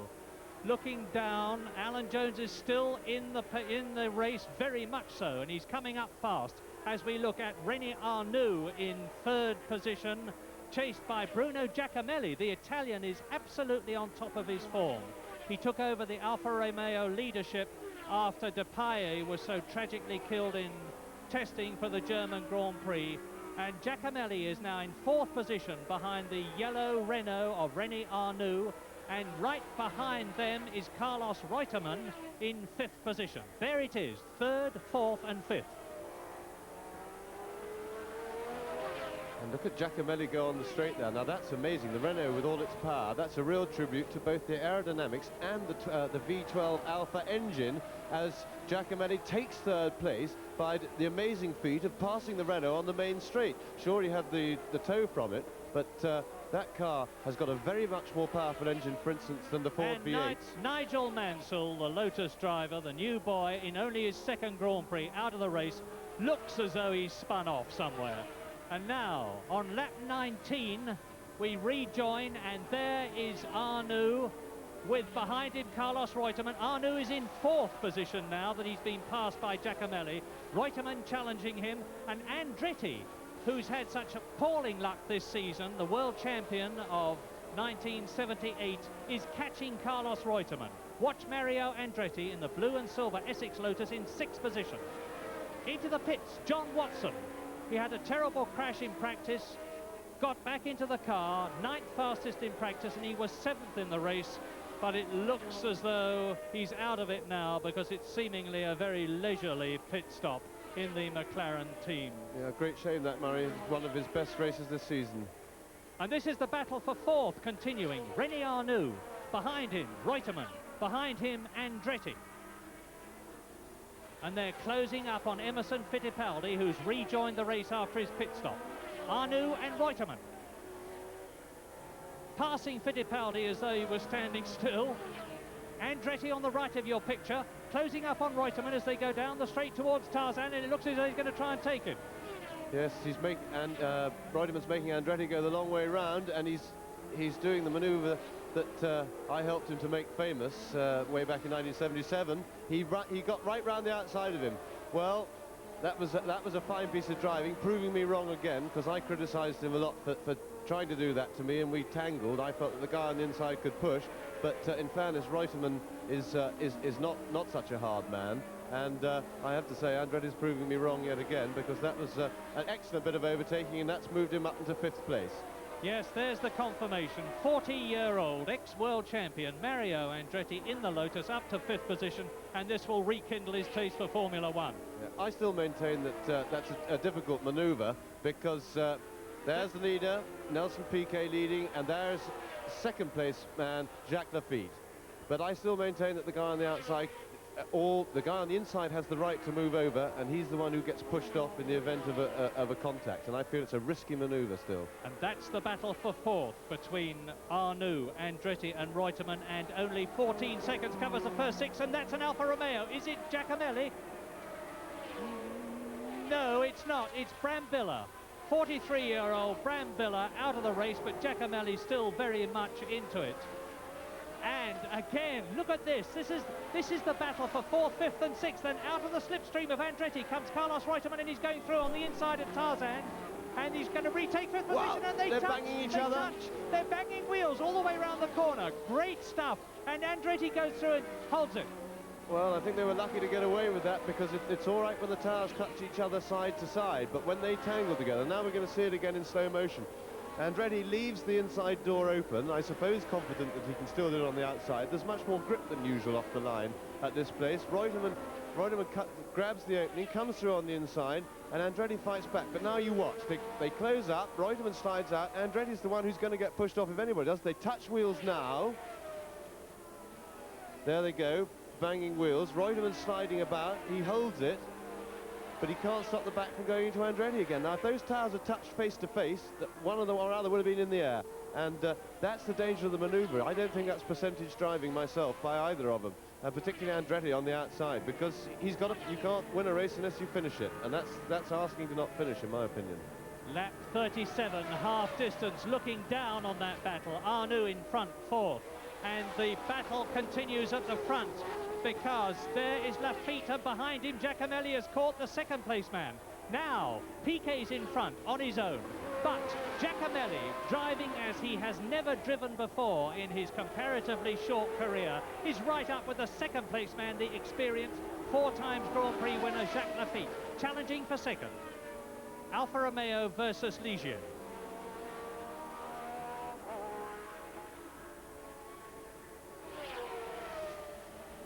Round the very quick right-hander, down towards the new bends. Yeah, Giacomelli's definitely got the speed on the straight now. All he's got to do is wait, because we've seen him, he even took a Renault on the straight. He walked past the Ferrari earlier on the straight, so he's very well placed to deal with the feed. Now they're coming down to Panorama, and Giacomelli's going to try and go through on the inside, and he's lost it! Giacomelli's done what he did at Long Beach. He's spun off, he's come to a standstill. Jody Scheckter, who had been lapped, goes through. That was a totally brainless piece of driving. That was really sad. Giacomelli, I'm afraid, has done it again and again. Giacomelli gets away, driving across the grass, but Arnoux through to third, Andretti to fourth, Reutemann to fifth position, and Giacomelli goes straight down to sixth place because of that spin of his. And the race is on, my goodness, with a vengeance. Yeah, the reason I say that's brainless is that he didn't want to overtake him there. Now here we see it again. Giacomelli has no need to overtake him here, because he'll do it on the straight anyway in a moment, and he locks the back wheels. That's why the car starts to snake like that. He gets out of control, the back wheels are locked, and he goes into a little spin there, and that was the most stupid thing to do, because there was absolutely no need to try and overtake Lafitte there, because he had him completely sewn up on the straight that they were just about to come onto after the next corner. And he's really chucked it away, and not for the first time in his career. He's done that several times. Let us not forget that out in front is this brilliant man, Nelson Piquet, who is 28 years old and is dominating this race so much that he's had comparatively little coverage from the Dutch cameras. And Nelson Piquet, who was BP Formula 3 champion only a couple of years ago, won at Long Beach. He's been brilliantly reliable, and now he's leading the Dutch Grand Prix. Now, this is lap 48, and the fastest on the course is Alan Jones. He is still 2 laps behind, but there he is, number 27. He's the leader of these 2 white cars, because he has caught the battle for third position. He's passed his teammate in 5th position, Carlos Reutemann, and the gap that you see there, the 16 seconds, is the gap between Piquet, the leader, and Lafitte, who is second. Don't be confused, though. Alan Jones is still 2 laps behind, but he's the fastest man on the course. There is René Arnoux, and Alan Jones is coming out to take Andretti now. Andretti lets him through. Alan Jones waves a hand at him out of the cockpit as he goes round Tarzan. Andretti in 5th place. In 4th position, Carlos Reutemann is in 5th place, and Alan Jones is past both of them. He has unlapped himself once. I think Alan Jones is a bit cross with Andretti there. He's been trying to get past him for a couple of laps before that, and being 2 laps down, he probably feels that he ought to be allowed to go. But there's no reason why Andretti should know that Jones is 2 laps down. He would have thought that he probably made a quick pit stop and is challenging for his place. Well, the Dutch crowd here at Zandvoort is certainly getting their money's worth. And look at this group as they come down now, and it's Arnoux in 3rd position, ahead of Mario Andretti, Reutemann, and in the background there's Alan Jones in there. Alan Jones is through, and Reutemann is past Mario Andretti to go into 4th position, displacing Mario Andretti to 5th, and the wheel-to-wheel battle that has been going on lap after lap between the Saudi Leyland Williams car goes on, and that is Derek Daly, the Irish driver, who was off at Monaco, who was off at Austria. Yeah, he's gone straight on at the end of the straight. It looks like... yeah, he seems to be all right. He certainly with the upper part of his body, he's getting out of the car. He's struggling to get out. It looks to me, I'm sure something has failed has failed on the car, because he's obviously hit the barrier very hard. That's the footwell you can see with the brake arrangements all hanging off. So the whole of the front of the car is smashed off. Yeah, they're carrying him away to have a look at his legs.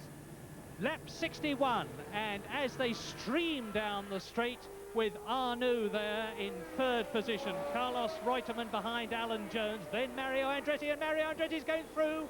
He's taking Reutemann. He's doing at Tarzan what happened before. Are they going to bang wheels this time? No, they managed to keep clear, and Reutemann holds it, and Carlos Reutemann goes through into fourth position ahead of Andretti. And it looks as though, thank heavens, Derek Daly, after a dreadful crash at exactly the same place where John Watson crashed in practice, is perfectly okay. Yeah, well, whatever my feelings on around the outside at Tarzan happen, it certainly makes for great entertainment and television. Reutemann fell asleep there, though. He just led Andretti down the inside suddenly. And on lap 69 in this 72-lap race, nor is René Arnoux, number 16, asleep, because he is gaining on Jacques Lafitte there, who is in second place. Don't forget that Nelson Piquet is still in the lead by some 20 seconds. But René Arnoux, the young Frenchman, has started his great charge at the end of the race, as Alan Jones did chasing Jabouille before. And now Lafitte goes through, still in second position. René Arnoux is definitely gaining on him. Lafitte, Arnoux, behind them, Jones, Reutemann and Andretti, and Jones still 2 laps behind. Don't forget, he's not in the points, and René Arnoux really using every inch of the circuit. If he has been relaxing in the past, he's certainly not doing so now. And the World Championship's getting more and more exciting, because it's the worst possible situation as far as the Williams team is concerned, with Piquet leading and Jones out of the points. René Arnoux put on a great charge over the last few laps. I think he's either turned up his boost, or maybe he's using more revs with his engine, because he could actually get Lafitte from that range. That's rather an extraordinary manoeuvre. That looks like Mark Scherer in his car. I expect that he's run short of fuel, because he's waggling it about to try and get some fuel into the tanks. So, on lap 70, because that's the lap they're on now, Piquet leads by 20 seconds. This is the battle for second between Jacques Lafitte and René Arnoux. Behind them, Reutemann and Andretti, and Jean-Pierre Jarier in 6th place in the Candy Tyrrell. But what a scrap it is for second place. 26 Lafitte, 16 Arnoux, 2 Frenchmen, 2 French cars, different engines.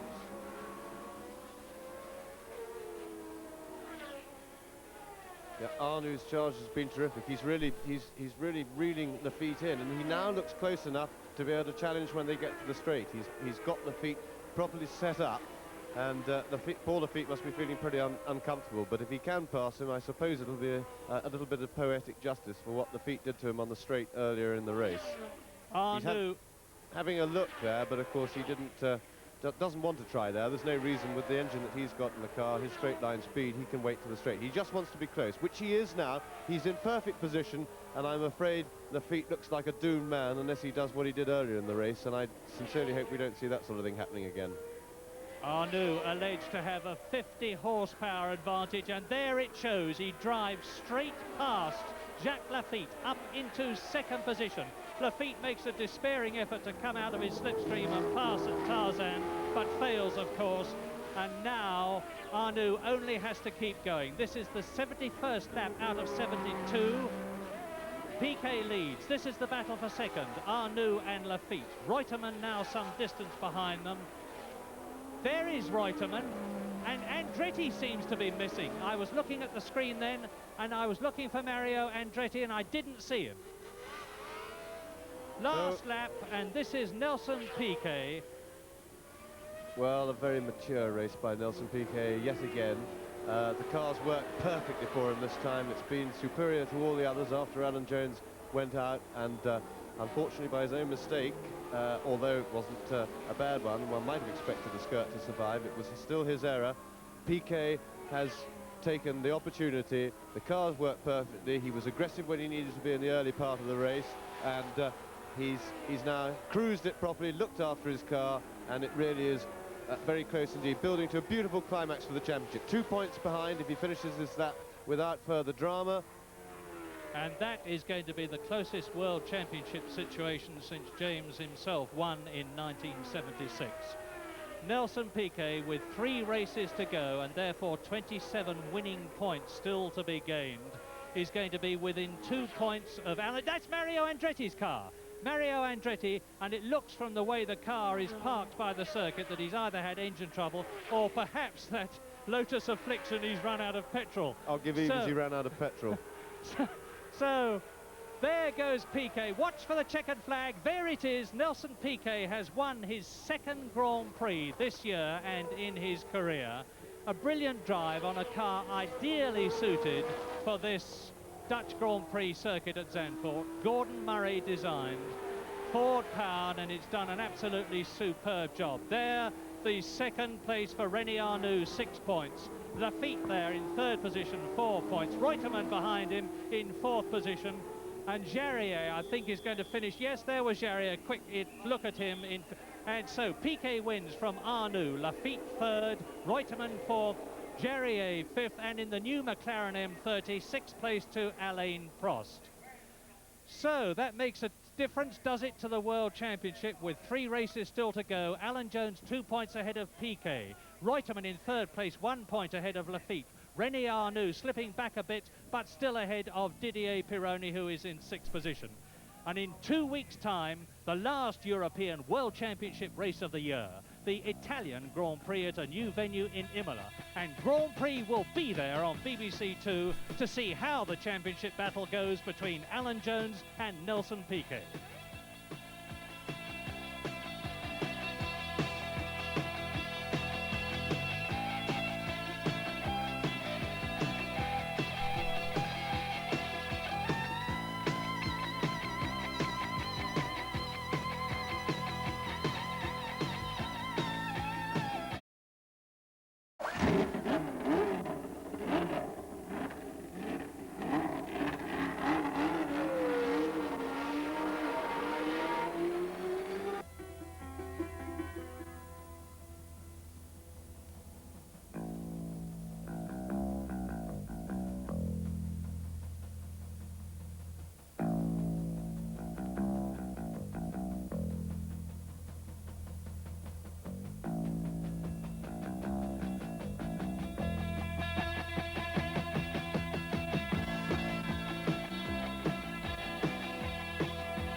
Here at Imola, near Bologna, it's an historic occasion. The first time the Italian Grand Prix has been held on this 3.6-mile circuit, which is tremendously tough on brakes and transmissions.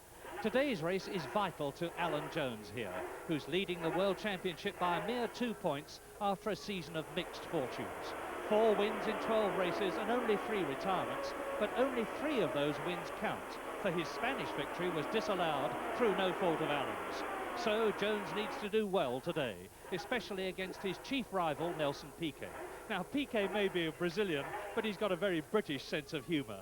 And in only his 2nd full year of Grand Prix racing, he's 2nd in the World Championship, thanks to 2 impressive wins at Long Beach and Holland, and thanks to his consistency and the reliability of his Brabham, in which he scored points in all the 9 races he's finished. So, with 3 races to go, a very close thing for the championship between Jones and Piquet, ahead of Reutemann, Lafitte, Arnoux and Pironi, with 27 winning points still to be had from here in Italy, Canada and America. And now it's the warm-up lap and James. The 2 interesting things to me about the grid, Murray, seem to be Giacomelli's high position on the grid. He looks like a bit of a joker in the pack to me, being in front of the 2 championship leaders. His driving has not always been courteous to other people this season, so he could be disruptive. And the other thing, of course, is the speed of Hector Rabac in the 2nd Brabham, which must bode very well for Nelson Piquet with his Brabham, and he's looking very confident indeed when Jones has been pretty unhappy with his car during practice. Well, I wonder if this is going to be a Renault demonstration, because they've been so overwhelmingly superior in practice. René Arnoux in pole position was a full half second, and there he is, faster than his teammate Jean-Pierre Jabouille. In the second row, there's Carlos Reutemann and Bruno Giacomelli. Row 3, Piquet and Alan Jones. Row 4, Patrese and Villeneuve, and an enormous, hysterical Italian crowd to watch them. 60 laps, 188 miles, and it's a flyer of a start, and Reutemann comes straight through in the middle and drops back. Piquet's through. Piquet's up into third position, and look to the right. That's Brambilla, who's gone off the circuit in the Alfa Romeo, and Reutemann is already nearly last. So, action already on lap 1. The two Renaults leading as we expected. They got away well, very quick into the long, fast part approaching the Tosa hairpin circuit. And now they're on the first lap. 59 laps to go at the end of this one. Up to the rise and then down to the tremendously fast section which leads into the new chicane, the much criticised chicane, the Acqua Minerale, which the midfield men are approaching now. The restart. Well, we see here the start again. Reutemann comes through very well from the start and then suddenly drops back. There he goes dropping back. It looks to me like he might have cooked his clutch, letting the clutch slip, because he does seem to get going again a bit later. And if you just let it cool now, don't let that was Brambilla going around the difficult side of him on the grass, but it looked, when he gets going again, that's probably because he's cooled his clutch down and caught it in time before he damaged it permanently. And there is that hairpin that's caused so much trouble, designed by no less a driver than Jean-Pierre Jabouille in cahoots with Villeneuve, and it's the most criticised part of this circuit, but it's not worrying the two Renaults. They're out in front as we expected. There go the midfield men through. So René Arnoux, there he is in the white helmet, followed by his teammate Jean-Pierre Jabouille. Arnoux, who won in the Argentine and in Brazil, and has been in pole position for the third race in succession here. Jabouille behind him, then Piquet. Giacomelli is fourth. In fifth position is Gilles Villeneuve in the Ferrari, and he hasn't been as high in that as a Grand Prix for a long, long time. Behind Villeneuve, Hector Ribac, the Mexican, in the second of the two Brabhams. Alan Jones is in 7th place. Pironi is 8th. Jarier is 9th. John Watson is 10th, and we're into lap 2.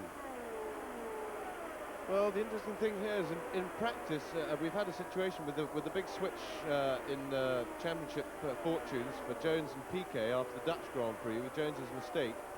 Lots being said now that Jones is suffering from a bit of a bot to his confidence, and Piquet of course is riding very high with everything going well, but I see more to it than that. I see that the way Ribac's going, Ribac is actually in front of Alan Jones, and he definitely, with the best will in the world, is not a top-class Grand Prix driver. This means that the Brabham has suddenly found form as well, better form than it's had before. Meanwhile, although Jones is struggling with confidence, a driver of his class, if his car's going right, does not have problems with confidence, and I think that the car isn't going quite as well as they would like, and I suspect that if there's any element of panic, it's more likely to be coming from his team with the setting up of the car in practice and things. But it's a very difficult time for the Williams team, having been in front for so long, and particularly with Brabham suddenly emerging with this real and genuine form that they've found, which is underlined, as I say, by Hector Ribac being so fast, more than by Piquet's driving at the moment. Jones 7th, Piquet 3rd, so Alan Jones has got a tremendous challenge in front of him because he's got to finish in front of Nelson Piquet to keep his World Championship hopes really alive. And there is Alan Jones. You just saw a flash of the car as they're coming down towards the end of the second lap into the third of the 3 new chicanes at Imola, into lap 3. Arnoux, Renault, Jabouille, Renault, then Nelson Piquet in the Brabham, pulling away a bit from the 4th place man, and it's still Giacomelli. Villeneuve 5th, Ribac 6th, Jones 7th. There's Pironi in 8th position, then Jarier, Watson, Daly well up, and Mario Andretti well up in the Essex Lotus as well, and Jabouille going through. Jean-Pierre Jabouille on lap 3 in the Renault is now through into the lead, and Piquet is closing up on Arnoux. I wonder if this means that Arnoux, who's challenging as he goes over the crest, Arnoux tries to retake Jabouille but fails, so Jabouille is in the lead on lap 3 in this 60-lap race. And look at Nelson Piquet right up the gearbox of the Renault, and he's through at the chicane. Piquet really brakes very late indeed and gets through. Yeah, case of very confident driving there, Murray. We saw the mood Piquet was in, sitting on the grid.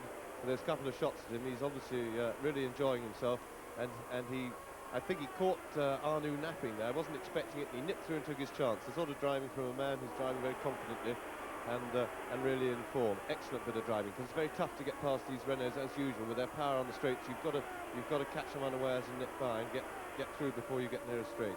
And another man really psyched up. Look at Bruno Giacomelli in the Scarlet Alfa Romeo in 4th place. There he is, now right behind René Arnoux. Giacomelli, of course, in front of his own home crowd, and they're cheering him on, very anxious for an Italian to do well. And it's an Italian car in 5th position with Villeneuve, the French-Canadian, at the wheel as they go into lap 4. Jabouille leading Piquet, Arnoux 3rd, Giacomelli 4th, Villeneuve 5th.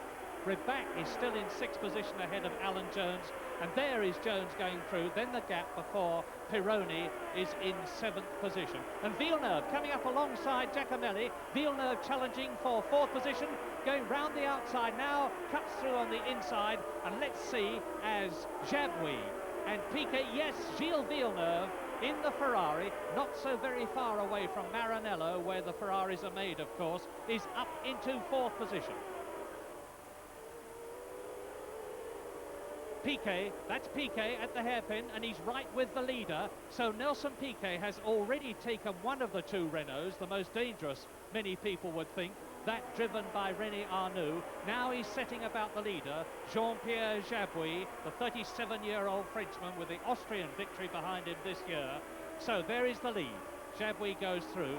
Arnoux is dropping back, but Villeneuve doesn't seem to be able to do anything about Arnoux. Alan Jones is closing up. Alan Jones still in 7th place, closing up on Hector Ribac. And now Piquet is in a perfect position, I would say, to challenge as they go into the left-hander here. Now this is getting towards the end of the lap, and Piquet's going through. He's going to take Jabouille on the outside as they come through to complete the lap, and he's in the lead. Nelson Piquet leads at the end of lap 4, going into lap 5 in this 60-lap race.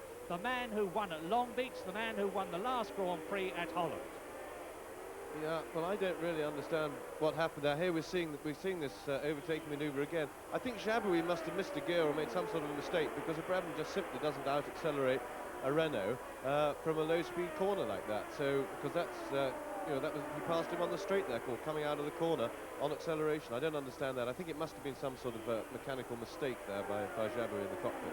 As a quick aside, the car driven by Gilles Villeneuve in practice, and he's the 4th of these cars, was the new turbocharged Ferrari. He was going quicker in that than he is in the T5 today, but opted to drive this year's car instead of next.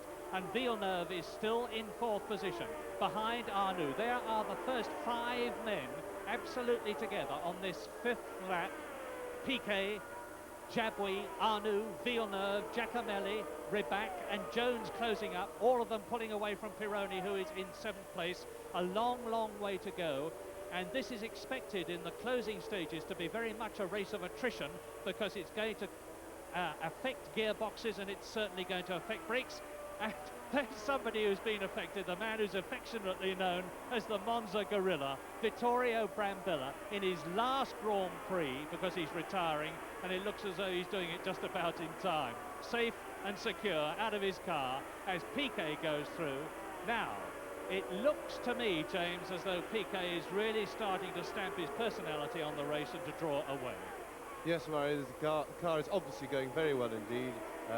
Rabac's still right up there. He's still, in fact, leading Alan Jones, which is a quite shattering performance and a real tribute to the way Brabhams have got their car working. It would seem at the perfect time to do it, and Piquet seems to be taking full control of this race. And you saw the positions on the caption there as the leaders go through and into another lap. There's Jody Scheckter, the reigning world champion, just going across the line, ahead of Lafitte, who's had a terrible practice and doesn't seem to be doing very well in the race either. Lap 6 out of 60. 1-2. Look at that! That is Villeneuve!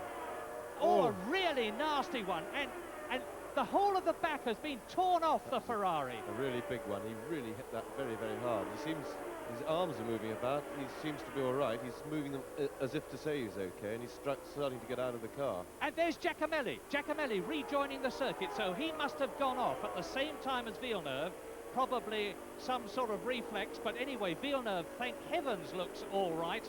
and already on the left, the crane is getting ready as we look again. Something must have broken on the car. We see that, yes, you can see things falling off the right rear wheel. The wheel's gone skew there. It was difficult to see whether it was the tyre failure that broke the rear suspension, or whether the rear suspension broke first and broke the tyre. But certainly his rear suspension was well broken, but long before you hit anything. So that was definitely a car failure of some sort, either tyre or suspension on his Ferrari. And he is all right as far as we can see, for which he's a very fortunate man, because he hit that very, very hard sideways on. Scheckter goes through, Lafitte goes through, Giacomelli rejoins, and you can see how strong these modern Grand Prix cars are. There's Eddie Cheever in the pits. He's had a dreadful season. That's the new Osella, but it doesn't seem to be any more reliable than the old one, as Piquet goes through to complete a lap. There's the medical team. Marvellous medical facilities they have here at Imola, unrivaled. Into lap 7, and it's Piquet leading Jabouille. Alan Jones is starting to move up. This is interesting, because as they go into lap 7, there is Arnoux, and the next man through is Alan Jones ahead of Ribac, because Giacomelli, of course, is down and Villeneuve is off. Yeah, well, that of course is a very good break for Alan Jones, because it's with losing Giacomelli and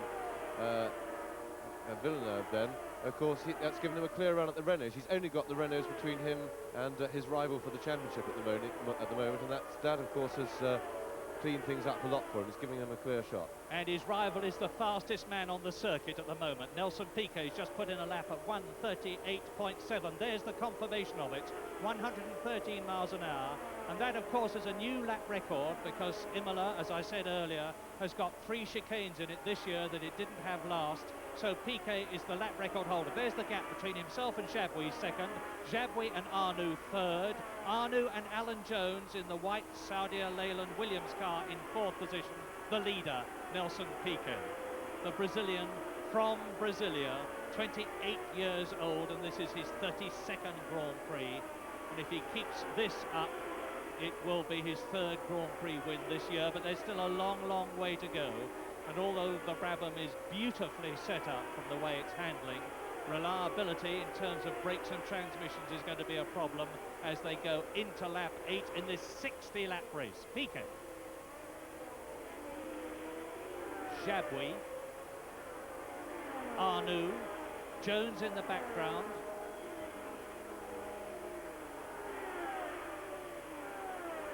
Lots of runoff.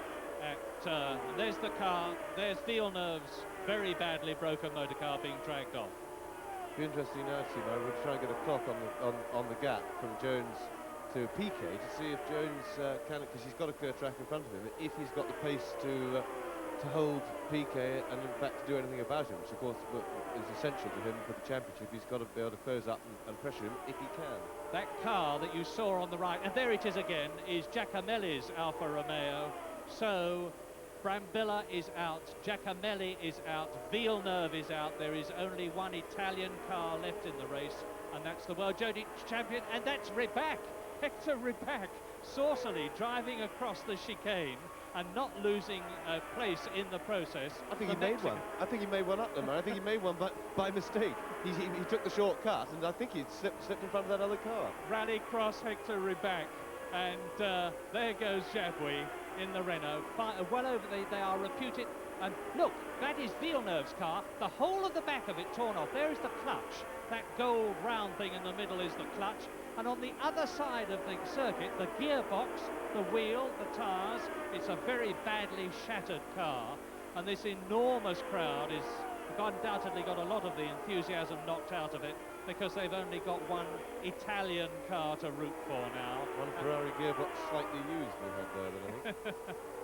Lap 11 this is, with Piquet and Jabouille, and in the background, Jones. Look at that. That's Alan Jones catching René Arnoux. The car going round the corner first there is in 3rd place, and it's Arnoux. Alan Jones is really charging now. He moved up to 4th place when Giacomelli and Villeneuve had their problems, and now he's right with the 3rd place man, René Arnoux.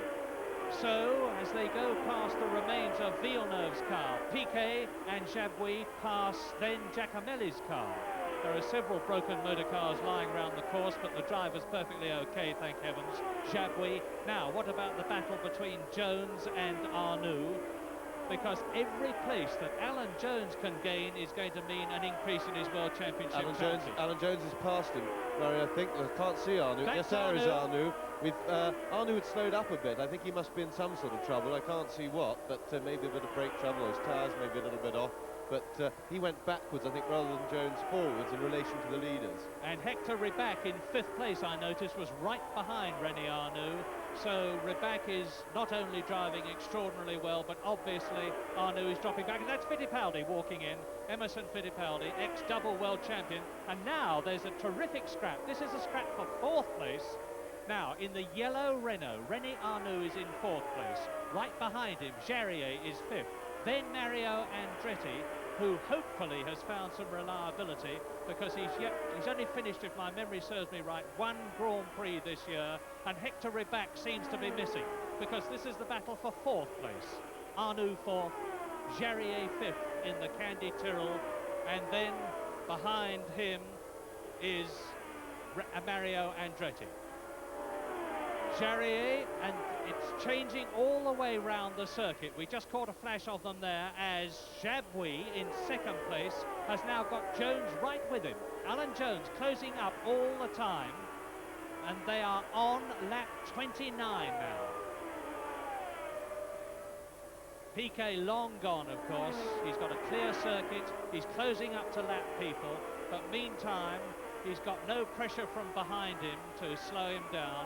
James? Yeah, the gap hasn't, we've been watching the gap, it hasn't really changed very much. Piquet's been slightly extending it over Jones, but he does seem to be very much in command now. And when Jones speeds up a bit, we've had Jones breaking some lap records and setting up fastest laps, and Piquet seems quite able to respond anytime Jones puts on a spurt or does anything. So it seems that Piquet is controlling the race comfortably from the front, not going to extend his lead particularly, sitting on it, and Jones seems pretty powerless to do anything about really catching him. But of course now he's challenging for 2nd place, which is very, very important to him, because that would give him 6 points if he can get past and then they stay like that for the finish, which keeps him well in touch for the championship, obviously.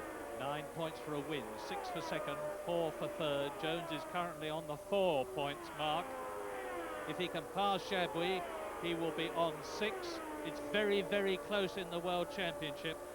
But it's surprising that the Williams with Alan Jones at the wheel is not further up. He didn't have a very happy practice. He blew 2 engines on the first day, had several other little problems, and is probably a bit rattled by not having the best of practices. But it's not affecting his performance against Jabouille, and he's right up alongside him, and he's through. Alan Jones up into 2nd place.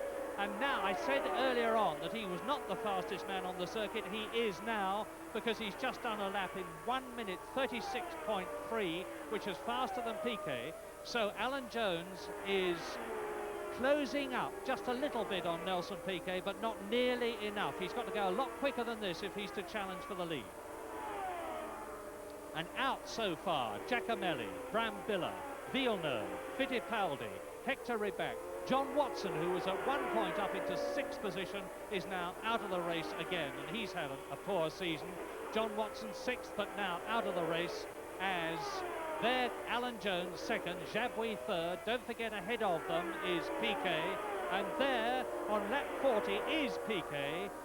42, lap 42, Piquet, perhaps the world champion designate, coming up to lap the reigning world champion, Jody Scheckter, in the Scarlet Ferrari, and he's done it. He's passed him. So Jody Scheckter in his last race in Europe in front of the Italian crowd, who want so much to see Ferrari and Jody Scheckter do well, because he's very popular in Italy, are not going to see that. They're suffering the disgrace to Italian eyes of seeing a Ferrari lapped. That's Keke Rosberg in the Fittipaldi going through the chicane. Rosberg is in 10th position, and he's about to be lapped very shortly by the leader, Nelson Piquet, as they come out of the Acqua Minerale and go from there into the Variante Alta and down to the Rivazza bends that they're at now. That leads into the 3rd chicane. So Piquet And that's Andretti. Mario Andretti looks as though he's out of the race. If he is, that will be the 11th time in 13 races. He was in 6th position, and the rumours of him joining Alfa Romeo may well be true. We'll soon know. Mario Andretti seemingly out of the race. Piquet passed Rosberg, so he's lapped everybody up to 9th position now. They're on lap 49, and we look at Alan Jones going behind, and that's Pironi off. Pironi off. So Pironi in 8th position, but he rejoins with no problems as Alan, and there's the battle for 4th position. It's Jarier in the blue Candy Tyrrell, 4th. Arnoux is 5th. Behind him, Carlos Reutemann, who you remember was at one point in last position after a terrible start, has charged up to 6th position. There is Reutemann. Now, let's look again. Coming towards us, Jarier, 4th. Arnoux, 5th. Behind him and closing up on him, Carlos Reutemann. Reutemann, if it was clutch troubles, he's sensibly let the clutch correct itself, and you can do that, and Reutemann's going to close up on Arnoux now. Reutemann challenging, and Reutemann going through to take 5th position. Arnoux waves him through, so Arnoux knew him was there, could do nothing about it, moved over, waved him through. Reutemann up to 5th position, and now charging after Jean-Pierre Jarier with the 6th place man, René Arnoux, dropping back all the time into the Aqua Minerale. Reutemann out of it, and that Jarier spins. Jarier, who was 4th, up into 4th position goes Reutemann, up into 5th position goes René Arnoux. Away goes Jean-Pierre Jarier, and he's lapped by Nelson Piquet, the leader. So Piquet has lapped everybody up to 5th position, really charging through the field. There is Piquet. And there are the positions on lap 49. Piquet, Jones, Jabouille, Carlos Reutemann, then Arnoux 5th, and Jean-Pierre Jarier in 6th position.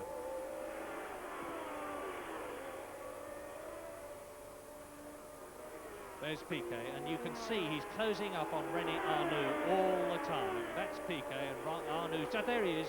You can see how slowly Arnoux in 5th position is going in comparison to Piquet, as Piquet completes another lap. And we look back along the course to see the 2nd place man come through. There he is, Alan Jones.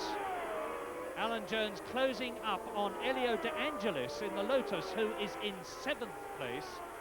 And now Nelson Piquet leading his 3rd Grand Prix of 1980. He won around the street circuit at Long Beach. He won the last Grand Prix 2 weeks ago in Holland. So he's in for that. And that is Jabouille. Jabouille in 3rd position on lap 55, into the pits, out for the 12th time in 13 races. And things are happening all around the circuit. We hear that Jarier and Arnoux have dropped back. So Piquet leads, Jones 2nd, up to 3rd position goes Carlos Reutemann, to 4th goes De Angelis, to 5th goes Pironi, very closely challenged by Rosberg in 6th position.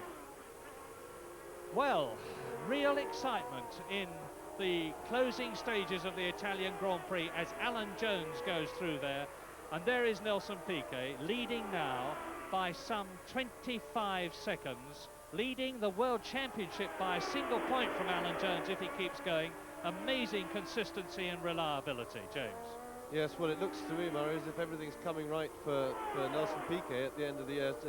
He seems to be, we're starting lap 58 now. He's got 2 laps to go only with, and if all goes well, he'll go into the lead of the World Championship. Sorry, 3 laps to go now. And teach me to read properly in Italian. But he's coming good at the right time, and I do believe in fate and sort of trends, you know, the way things go, because Alan Jones, you know, he made his mistake at Zandvoort. It was only the 2nd mistake he's made this year, really, and it's proved very, very costly because they seem to be down now. The team seems to be down. Things are going badly for him, and this isn't all driver confidence. Jones is a better driver than that. And Piquet, on the other hand, you know, as I said several times already, Rabat has shown the form of the car. Piquet's car is suddenly going really well for him. Reliability has been there. He's been steadily accumulating points, and now suddenly he started winning races at just the right time. And if he does it, he will have done one of the rare feats of winning the championship at his first really serious attempt this year. He was number 2. It was his first season last year. This is his first proper attempt. Jackie Stewart did that not many people have done that sort of thing. He's a very, very mature driver. He's a young guy. He's got terrific brain power. He's fast and he's very competitive. But of course, we've still got a couple of races to go after this. I'm assuming that he and Jones are going to finish in the order that they're running at the moment. It's really up to the Williams team to turn things around, to steady themselves down, get their car right, and see if they can reverse the trend. The car has proved to be generally this season a better car than the Brabham. So, as I say, Williams have basically got to get that situation back right, and then, of course, it'll be up to the fates and who doesn't make a mistake. That is Carlos Reutemann that we've just been looking at, who's in third position.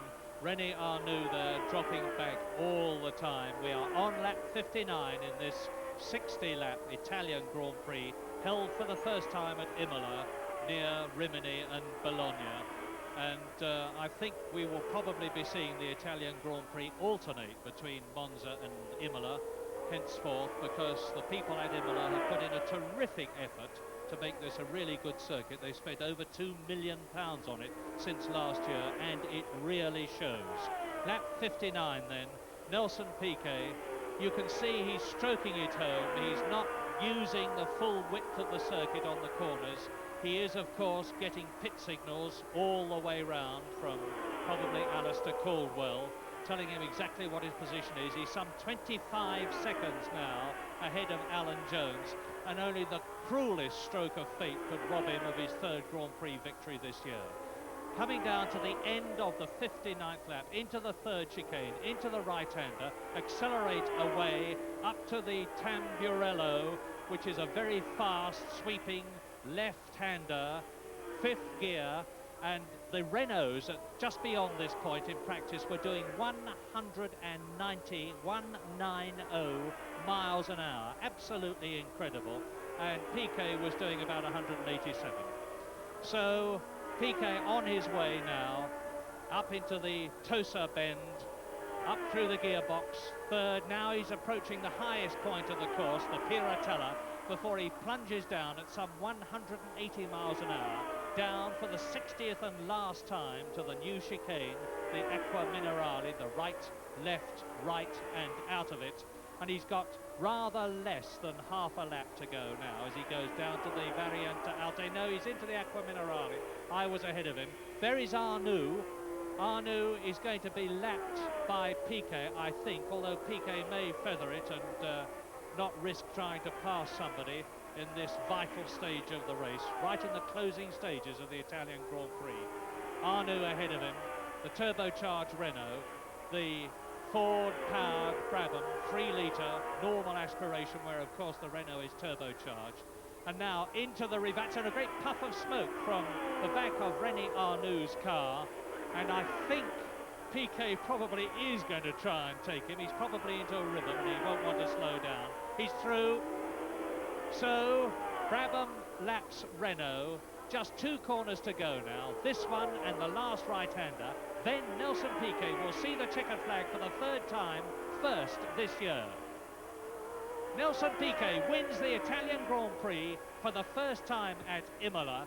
Now we wait for the 2nd place man to come home, Alan Jones, and then there is De Angelis finishing, Rosberg finishing. Here is Alan Jones, and it's tremendously exciting for the World Championship. Jones coming through now. He, like Piquet, has just got 2 corners. There's the first, there's the second. Alan Jones in the points, well and truly again. Piquet wins, Jones second, and at the end of the Italian Grand Prix, it's Carlos Reutemann third, Elio De Angelis fourth, Keke Rosberg fifth, and Didier Pironi up into 6th position. And that affects the World Championship, of course, because as they come home and Piquet goes on his lap, 1 point ahead, Nelson Piquet now, Carlos Reutemann some way behind in 3rd, then Lafitte, Arnoux and Pironi. That's the World Championship with 2 races to go. Well, from the point of view of the World Championship, it could hardly have been a better Italian Grand Prix. The 2 leaders finished 1st and 2nd, the championship order was reversed and the gap's just 1 point. So now, as the championship moves out of Europe and across the Atlantic, the Canadian Grand Prix in 2 weeks' time promises to be a cliffhanger. Only an hour after it finishes, Grand Prix will be on the air, and we hope you'll be with us.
There are going to be two races here today on the Ile Notre Dame in Montreal.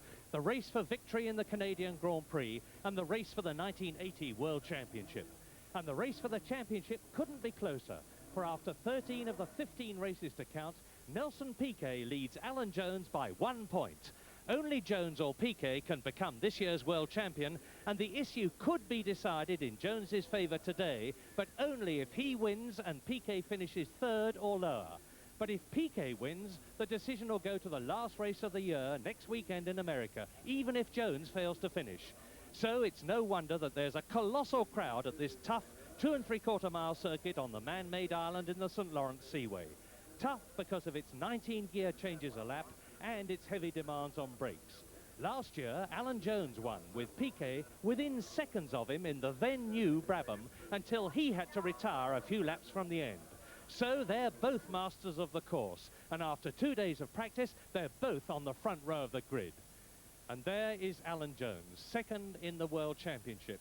4 wins this year, but only 3 of them to count. Second fastest in practice, and there is the man that was quickest in pole position, leading the World Championship in only his second full season of Grand Prix racing, Nelson Piquet in the Brabham Ford, the brilliant young Brazilian. It's an absolutely storybook end to the Grand Prix World Championship of 1980. So, the Canadian Grand Prix, it's a long, tricky race, and here we go into the warm-up lap. On the left, Nelson Piquet, on the right, Alan Jones. James, you know this circuit. Yes, well, the circuit's a windy street circuit. It was built after they used the island for Expo and I think a bit of the Olympics. And it's safe. It's fairly slow, but not as slow as most street circuits. It's twisted. It's got a lot of premium on brakes, but above all, it's a hard one on drivers. Hard work physically. But ultimately, we've got the perfect setup here. On the front row, the 2 World Championship leaders, which is as it should be, so those should be the guys off first of the race. We've got 1 point splitting them. Piquet is the man in form. His car, the Brabham team have found some extra speed with the car by moving the suspension a couple of races back. Piquet has definitely emerged. He's 3/4 of a second quicker than Jones. But when you get to this stage, although Piquet is the man in form, it really comes down to the man who gets the lucky breaks, because it's too close to split otherwise. Well, I'll tell you this, it's quite cool at Montreal, and the drivers will have to be very wary over tyres at the beginning of the race. They've just got this 1 warm-up lap to get them warmed, and you can see that a lot of them have been moving about on the circuit to try and generate some heat. There is young Mike Thackwell, incidentally. He's just qualified. He's got on to the last row of the grid, and Jody Scheckter, the world champion, has not qualified, but Mike Thackwell becomes the youngest driver ever to qualify and take part in a World Championship Grand Prix. A wonderful achievement, and he's driving in the Candy Tyrrell team. Jody Scheckter hasn't qualified, but John Watson, a man who's had a poor season, has done extremely well. He's qualified 7th fastest.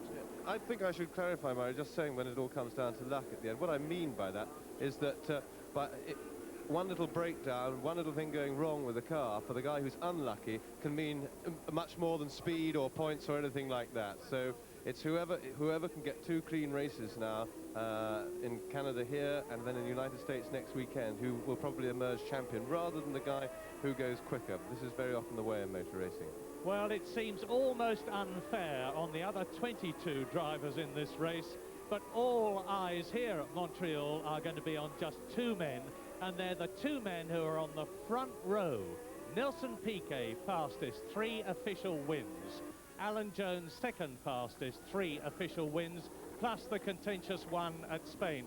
But look on the left, there in the middle of what looks like a row of cars, and it's 2 rows, is Piquet. On the right is Jones. On the left, in the second row, is Didier Pironi. Those lights will flash. We're waiting for all the cars in the background to come up, and then the lights will go, and the tension is rising as ever. Watch the lights, the red, and then the green, and then the 70-lap Canadian Grand Prix will be well and truly on. It seems a long time. It's go. and Piquet's pulling across in front of Pironi, and Jones is round in front of him, and it's a multiple crash already on the first lap, and Piquet's off.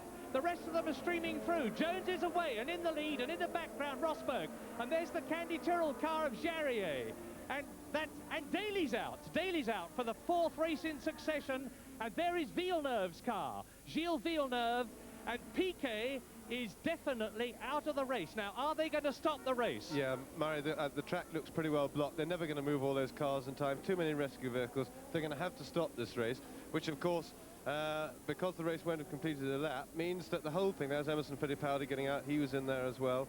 There's Villeneuve just trotting away from his car. But that means, of course, that the race nowadays, since 76, when they changed the rules, can start again completely. It's completely ignored. Here's Jones cruising around. The red and the yellow and the oil flags crossed means that the race has been stopped. They'll find a red flag at the start-finish line. All the drivers know. Well, the interesting thing is going to be, what are they going to do about T-cars? There is Villeneuve running, there's Jarier running back, and Daly and Fittipaldi. Now, most of the teams have got spare cars.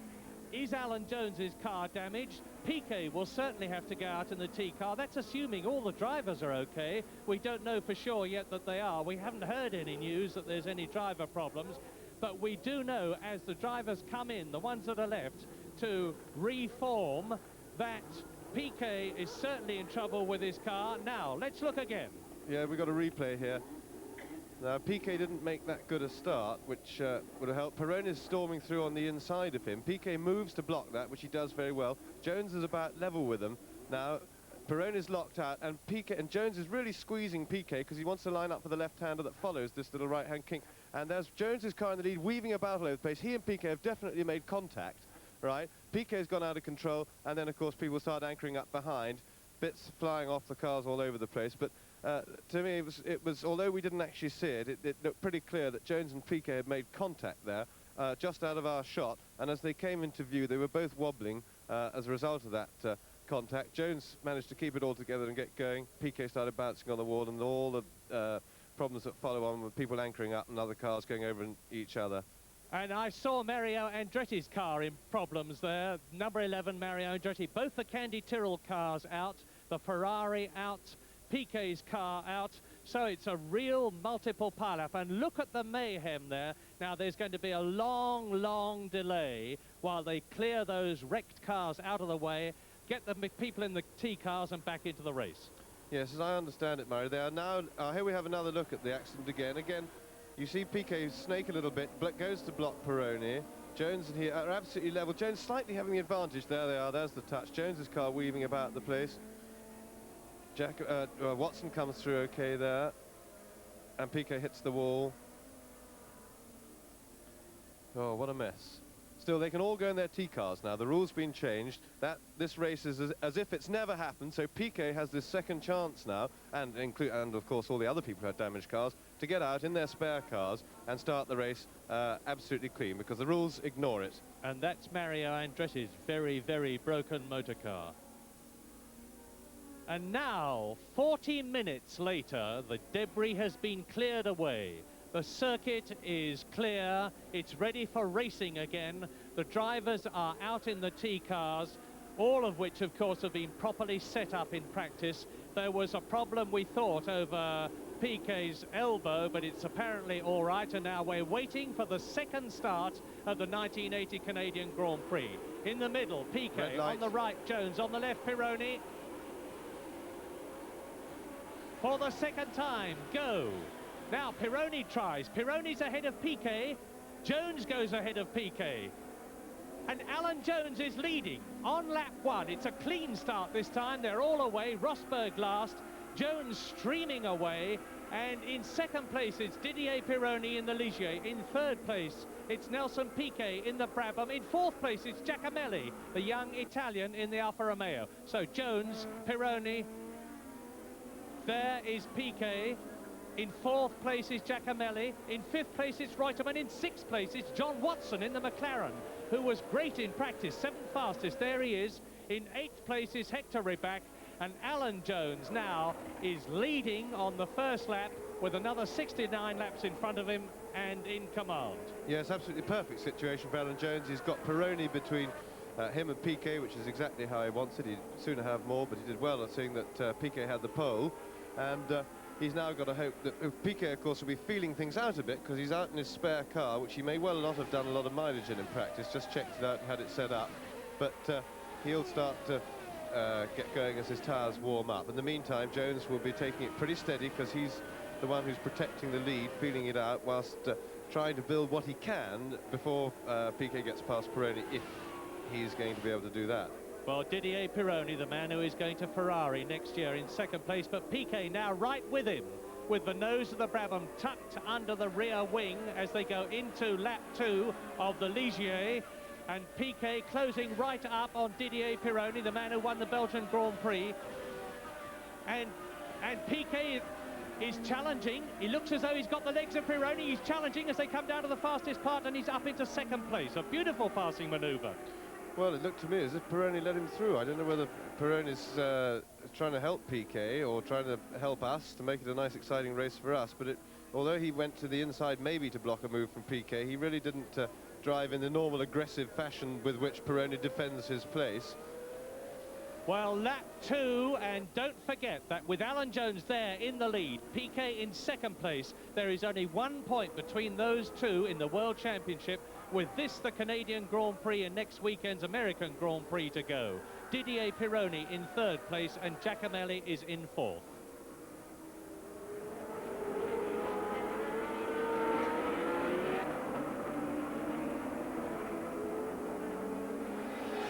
So, now, Nelson Piquet has got the knowledge that the man in front of him is behind him in the World Championship, leading the race. The Saudi of Leyland Williams car of Alan Jones in the lead.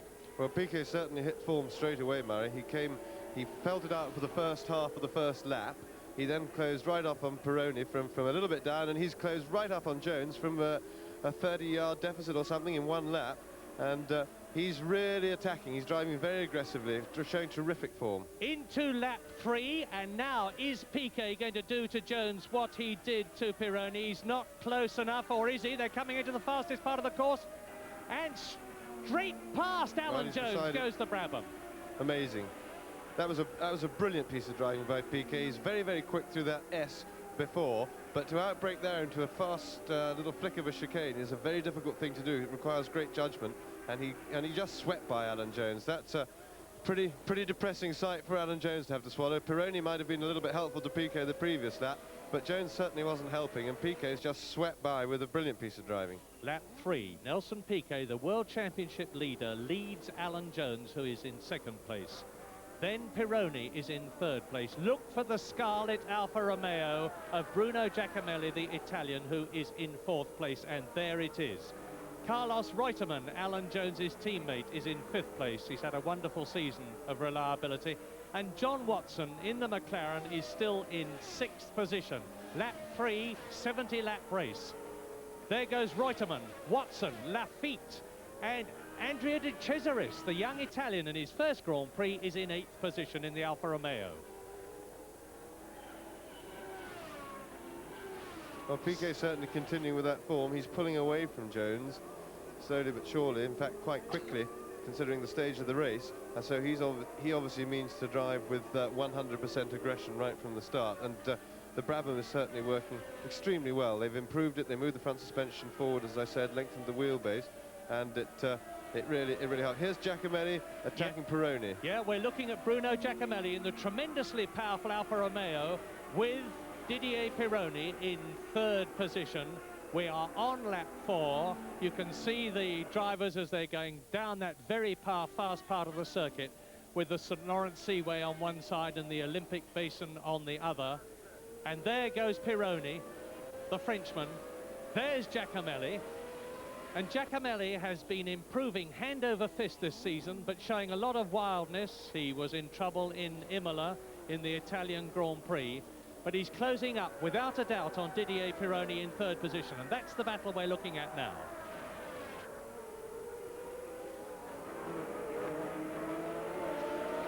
Lap 4, Piquet, Jones, Lafitte, Giacomelli. Pironi, Giacomelli. Pironi in third position, Giacomelli in fourth place. Then it's Reutemann, then it's Watson, then it's Jacques Lafitte. And there's a long, long way to go in this Canadian Grand Prix.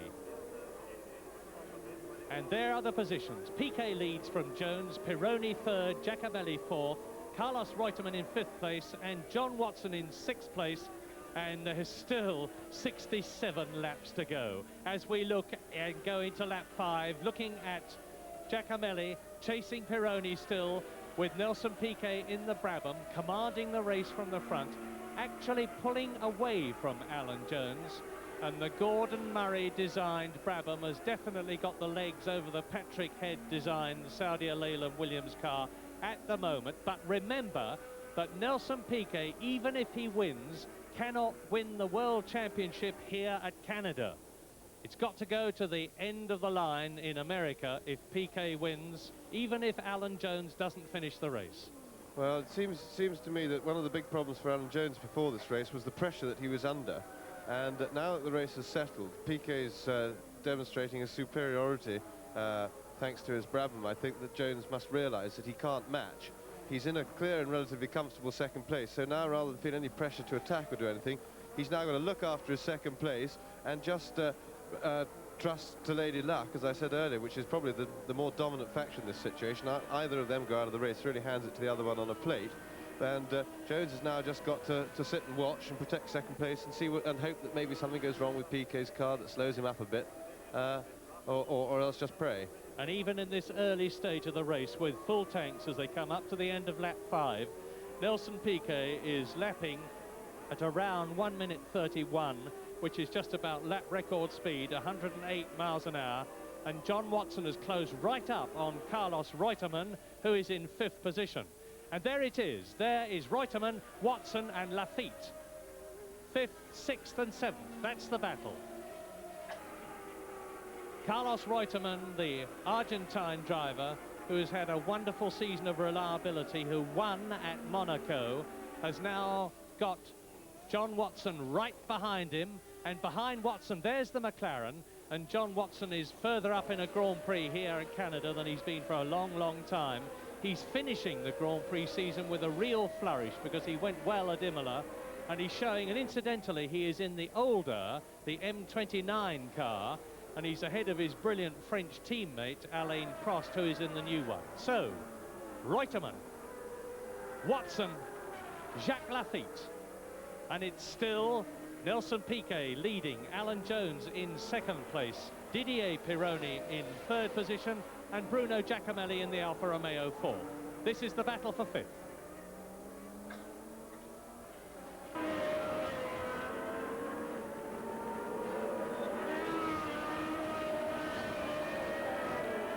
On lap 5, coming up to the end of it, 65 laps to go at the end of this one. There goes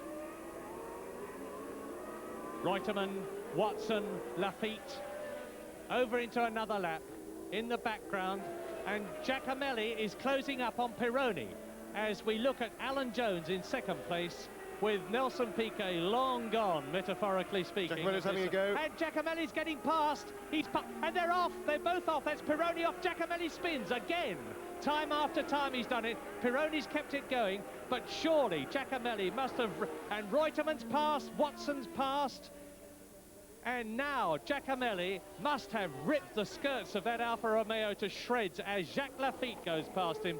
Well, once again, I would imagine, James, an example of Italian impetuosity and lack of experience as we look at Bruno Giacomelli. He's overcooked it. Yes, I'm afraid so, Murray. I mean, that's just underlined what he's been doing all season. He's been flattering to deceive, really. He's been...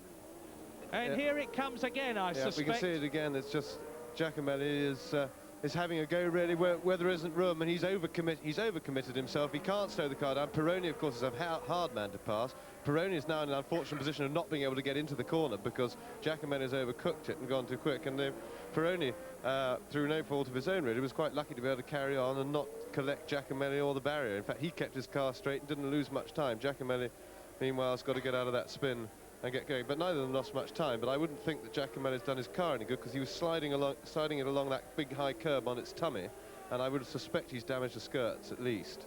And I would imagine that engineer Carlo Cheat. Oh, that's Mario Andretti. Lap 12 this is. This is the 13th World Championship race, and for the 11th time, the 1978 World Champion Mario Andretti is out of it. In fact, Andretti has yet to score a point in the World Championship this year, 1980, and the reigning World Champion Jody Scheckter is sitting in the pit somewhere, I imagine, watching the race. So it's a bad day for the world champions. But Nelson Piquet, perhaps the world champion designate, although it's early to say, is still in the lead as the race progresses, with Alan Jones in second position, Didier Pironi in third position, John Watson in fourth position, Carlos Reutemann is fifth, and Jacques Lafitte is in sixth place. Andretti out of the race.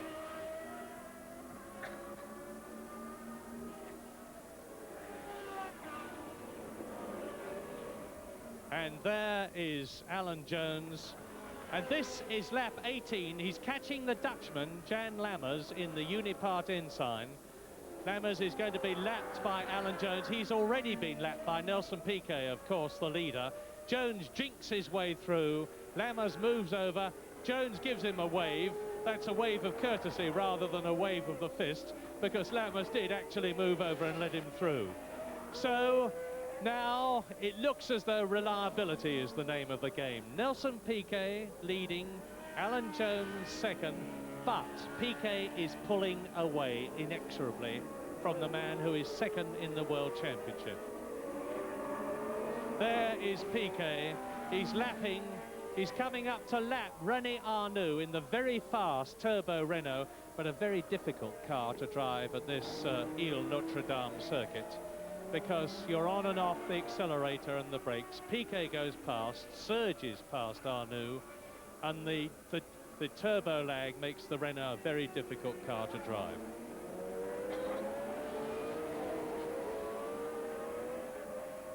So there is Pironi, and we have just got news from the pits that Didier Pironi, who we thought was in third position, has been penalised 1 minute 60 seconds for jumping the start. So there, John Watson is up into third position, Reutemann fourth, Lafitte fifth, and Alain Prost is in sixth position. There's excitement as Nelson Piquet still leading. I say again that Pironi has been penalised and he's out of the first 6 places for sure. But can he get back? He's going very quickly indeed. He's still in third place on the road, as it were. Yes, and he has an advantage, of course, by being that far behind. He's still got a clear track in front of him. If he's probably in about 14th place or something. If he was actually in 14th on the road, he'd have to pass everybody. At least he does that on the watch without actually having the bother of them holding him up, which is a big advantage. So, at the moment, we are looking, or where's he gone? There he is. It's Nelson Piquet, the leader. Nelson Piquet in the T car, in the spare car, don't forget, because the car that he intended to race in was too badly damaged to take part when he went into the concrete barrier only after the first corner on the first lap. And there is Gilles Villeneuve, the man who won this race in 1978, who was second to Alan Jones on his own hometown circuit at Montreal. Gilles Villeneuve last year. He's very lucky to have qualified because his teammate, world champion Jody Scheckter, did not do so. And of course, all the French Canadians here, and there are thousands of... And that's Piquet. That's Piquet blown up. That's Nelson Piquet. I think it's a Brabham with a red helmet, and Rebecca is a different colour. That looks... It is. It's Nelson Piquet, the race leader. The man who was leading the World Championship is out of the race. Now, this throws the whole thing wide open, because Alan Jones, the man who was 1 point behind Piquet in the World Championship, now moves into the lead in the last race but one of the year. Bitter gall and disappointment for Nelson Piquet. There it is again, and he's obviously blown something in a big way in the engine.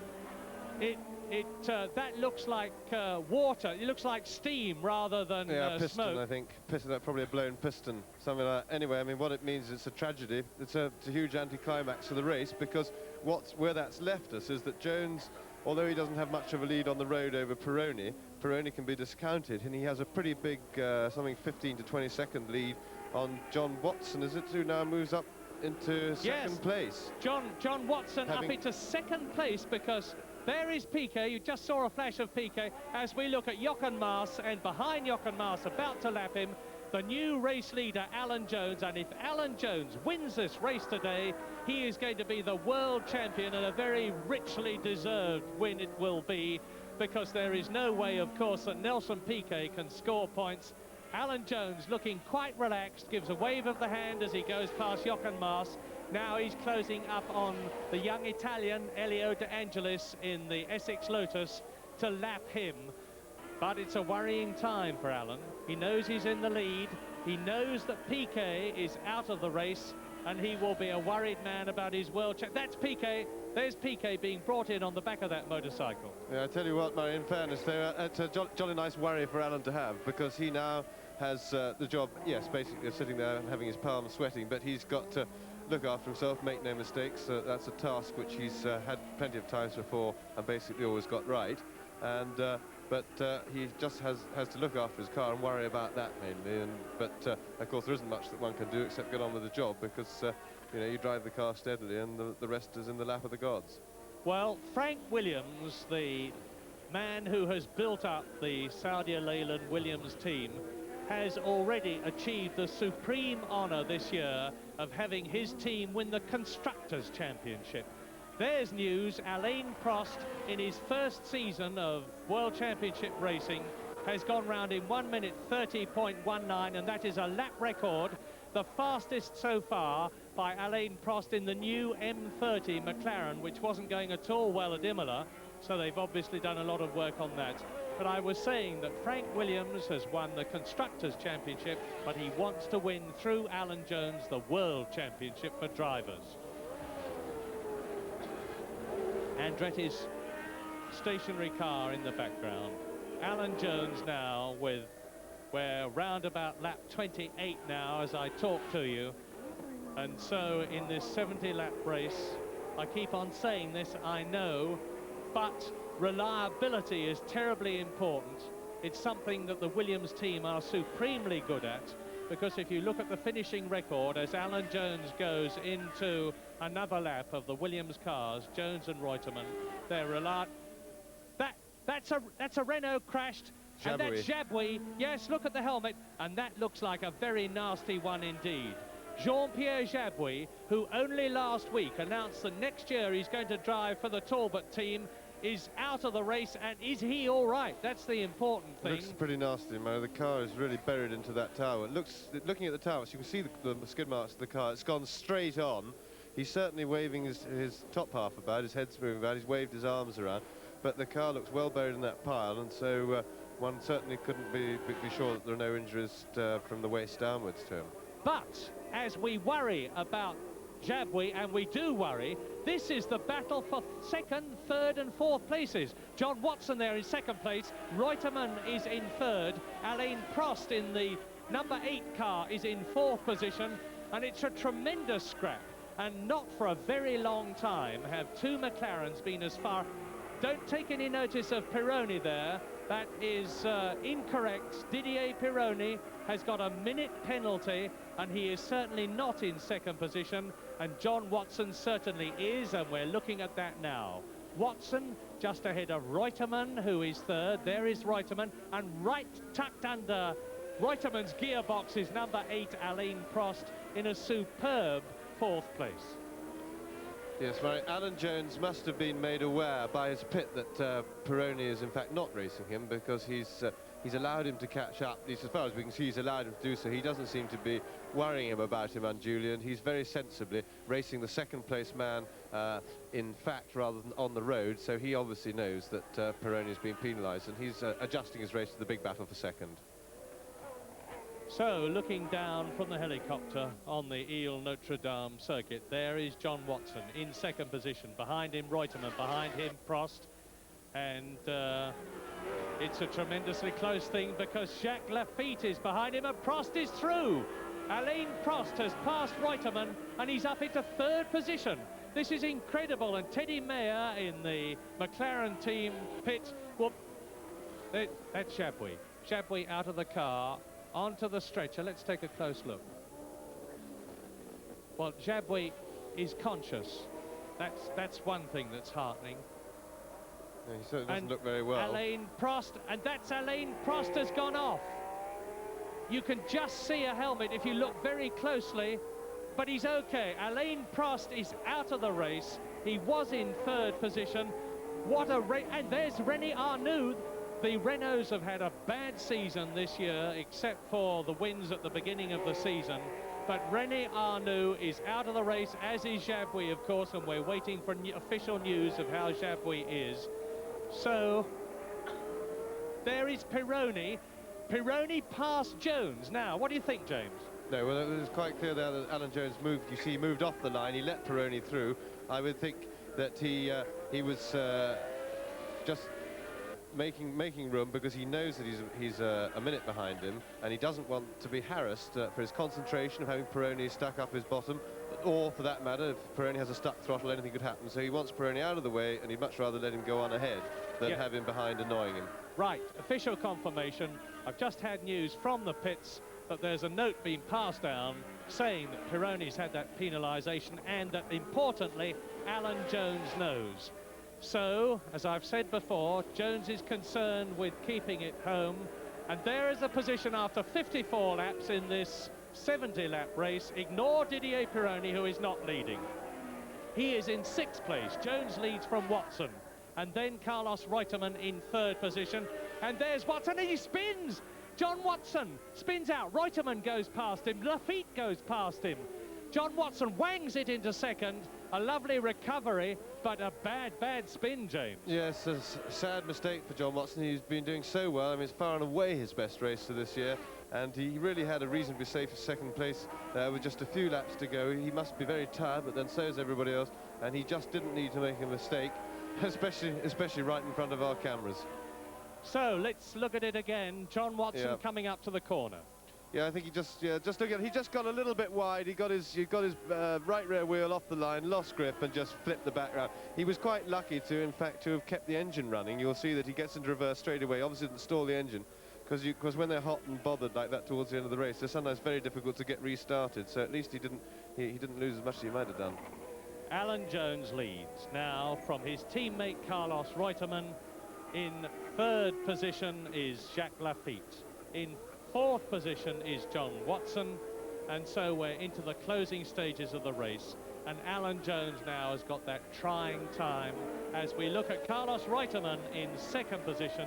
So it's going to be a fabulous race for Frank Williams if they finish in the order that they're in now, because for the first time ever, Frank Williams is going to have not just a 1st place, but a 2nd place as well. And there's news here that Jean-Pierre Jabouis, we've heard from the hospital, has broken both his legs, but he's in good condition and is otherwise all right, and there is certainly no question of his life being endangered. So that is good news, even if 2 broken legs is very bad news. And there goes Alan Jones, lap 69 this is. So each lap is 2.74 miles long. So there's just over less than 5 miles to go now between Alan Jones and him being, I think, a guaranteed millionaire, because if he's world champion, he will be. James, will he? Yes, I should think he will be, Murray, but I don't suppose he'll be thinking about that right now. He'll probably be in a state of extreme nervous tension, thinking, listening to every little rattle of his car, thinking it's the engine falling apart. I mean, the engine turning over, you'll think it's blowing up at this stage, but he is very close to it now, and if of course he wins the race, it's a shame that it will be one, the championship will go in an anticlimactic fashion without Piquet to do it, but he won in Spain and was not awarded the points for that because of political arguments which are nothing to do with him, of course. So he's really winning it for the 2nd time here today, because had he had the Spanish result, he would already have won, I think. And Piquet won't be too disappointed. He's had a wonderful season. It's his first hard season in Formula 1 as a #1 driver. He won the Pro Car Championship. He's done everything but win the World Championship, and he's got plenty of chances to come. And Alan Jones really, particularly after last season's rather frustrating time with a lot of wins and nothing to show for it. So I think we're seeing a very good result if Alan Jones can just get it to the line. Well, even in the closing stages of this race, the drama goes on, because Jacques Lafitte, who had worked his way up into third position, and Alan Jones there is now on his last lap. Jacques Lafitte has spun out of contention, and Didier Pironi has forced his way through and is up into third position, with John Watson in fourth place, and Villeneuve in front of his own home crowd at Montreal, driving an inspired race after a season of dreadful luck in the Ferrari, is in fifth place, and Jacques Lafitte looks as though he'll finish sixth. Well, this looks like Australia's second ever world champion. Alan Jones following Sir Jack Brabham's 3 world championships in the past, and I wouldn't be at all surprised if Alan Jones will crack enough tubes of Foster's tonight to make up probably for the 3 nights that Jack Brabham didn't crack when he won the championship. I would think he'll drink probably the value of 4 world championships tonight, because he'll certainly be ready to fly. There he is, almost home. Saudia Leyland wins, or will do, I suspect. Alan Jones at the wheel, and it'll be another one in second place with Carlos Reutemann. Don't tempt fate, Murray. He wins yet. Jan Lammers is going to be lapped again, but there's many a slip twixt cup and lip, and Alan Jones has still got to finish this lap to finish the race.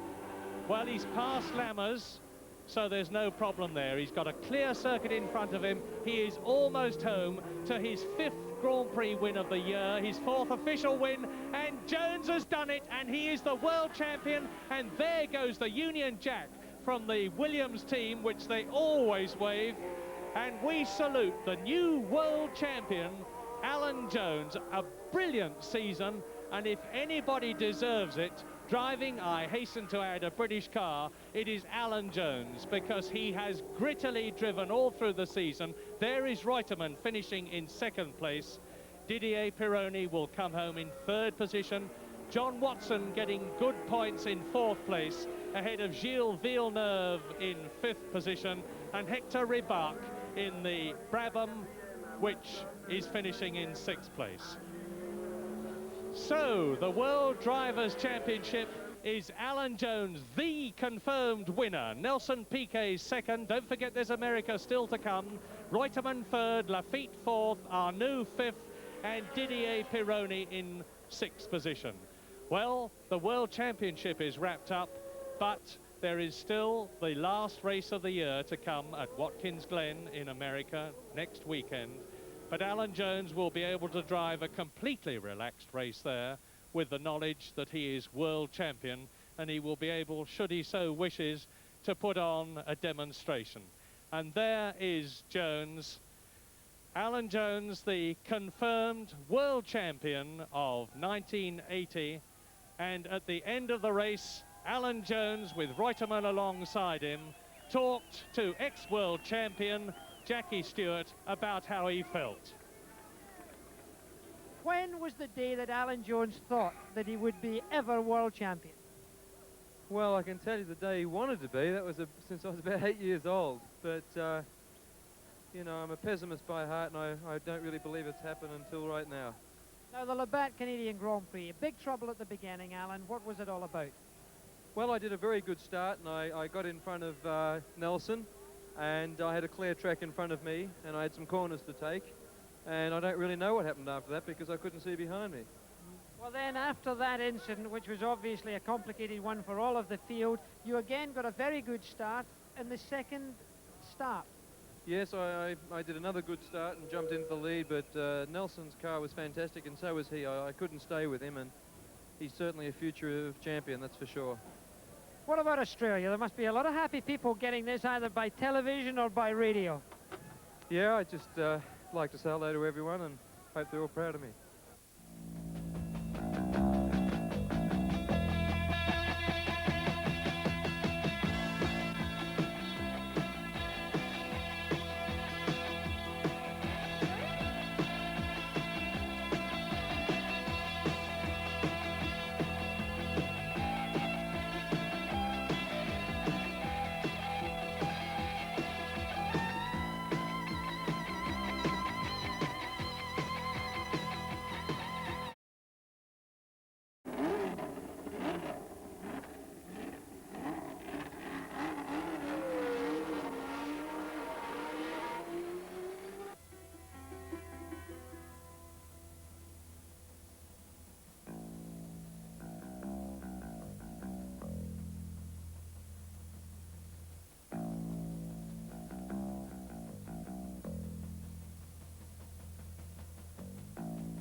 The 1980 Grand Prix season began in the Argentine in January. It ends here today at Watkins Glen in New York State with the maple leaves turning and a chilly atmosphere for Formula One after a swift dash down from last weekend's Canadian Grand Prix. It's the farewell race for last year's retiring world champion Jody Scheckter and the first race as world champion for his successor Alan Jones.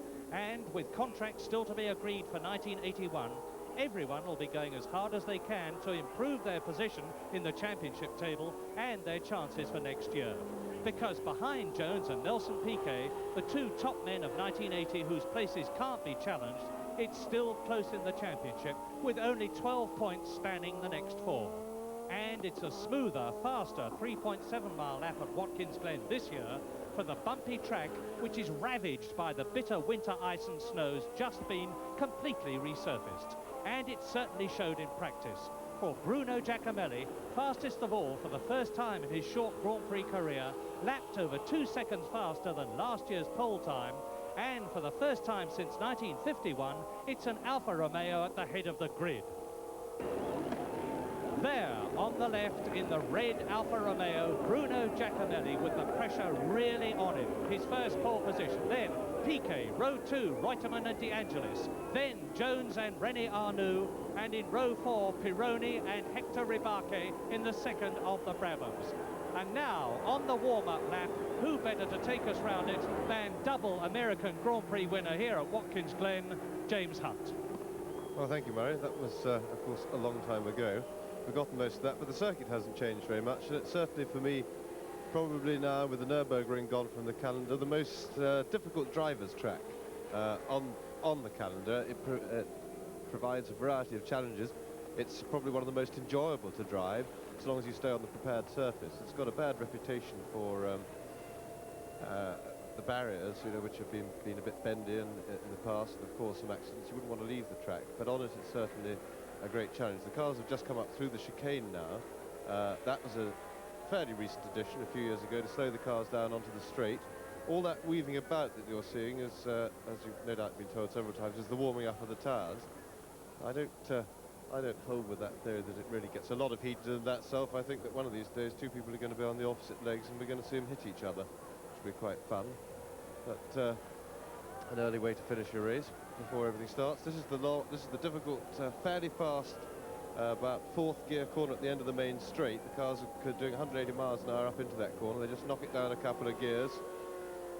They're coming down into a slightly slower third gear left-hand corner, long 180-degree corners, all these.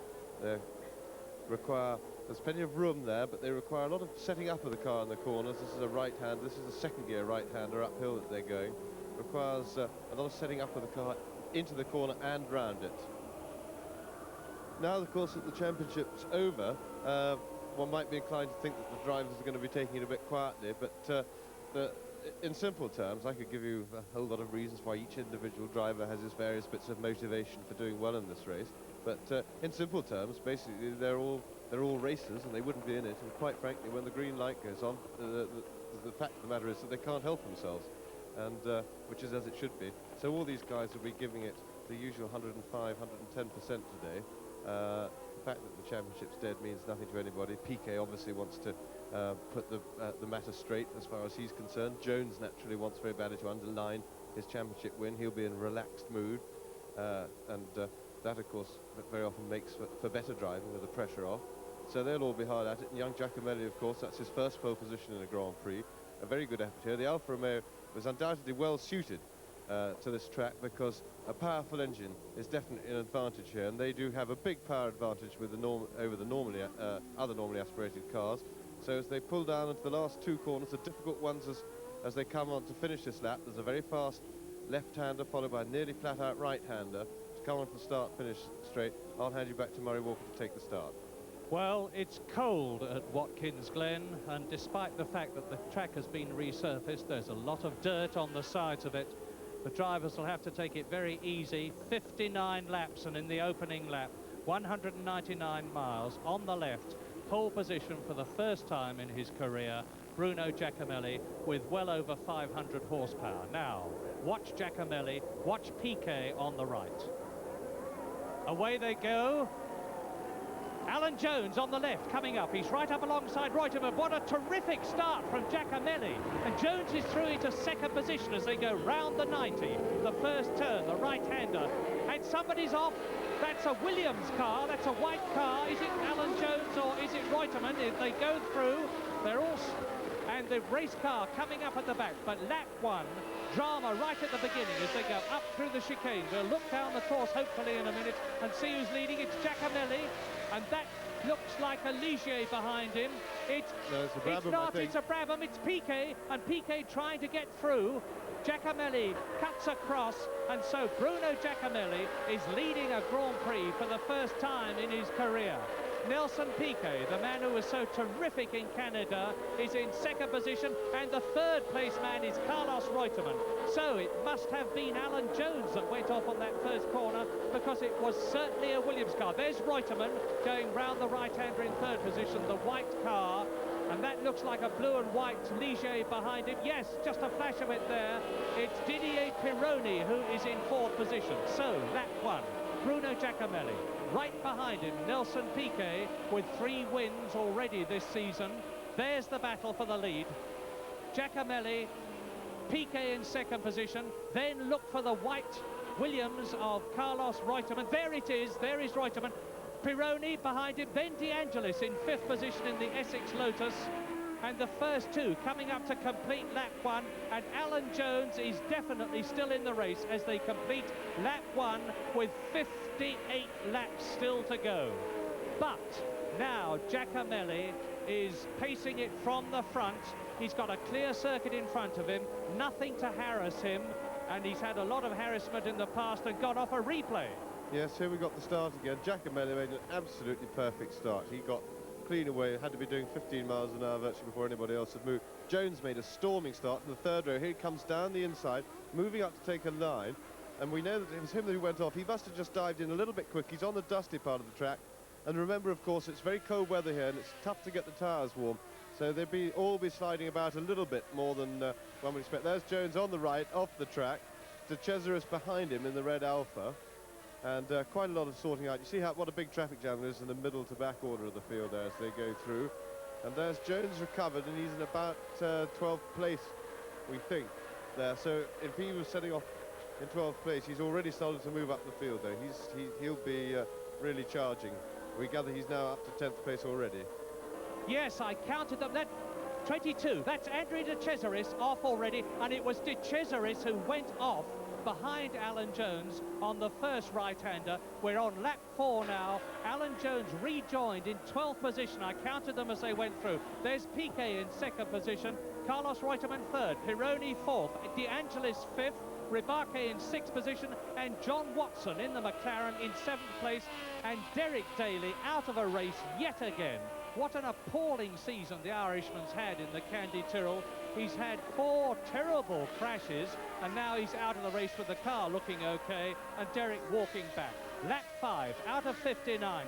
Giacomelli pulling away a bit from Nelson Piquet, and that's De Cesaris' Alfa Romeo, his second Grand Prix, the young Italian who has driven in Formula 2 this season and done well in it, having won one Formula 2 race.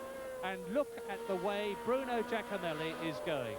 This is only his second season of Grand Prix, and there's another Tyrrell. Well, it's a bad race for the Ken Tyrrell's team. Daly out of the race, and that's his teammate Jarrier as we complete. And this is the battle for 6th. There's Reback, John Watson, and Alan Jones is up into 8th position. So on lap 8, Alan Jones, there are the first 6. Giacomelli, Piquet, Reutemann, Pironi, De Angelis, Ribarque. And on lap 8, Alan Jones has come through from 12th position to 8th.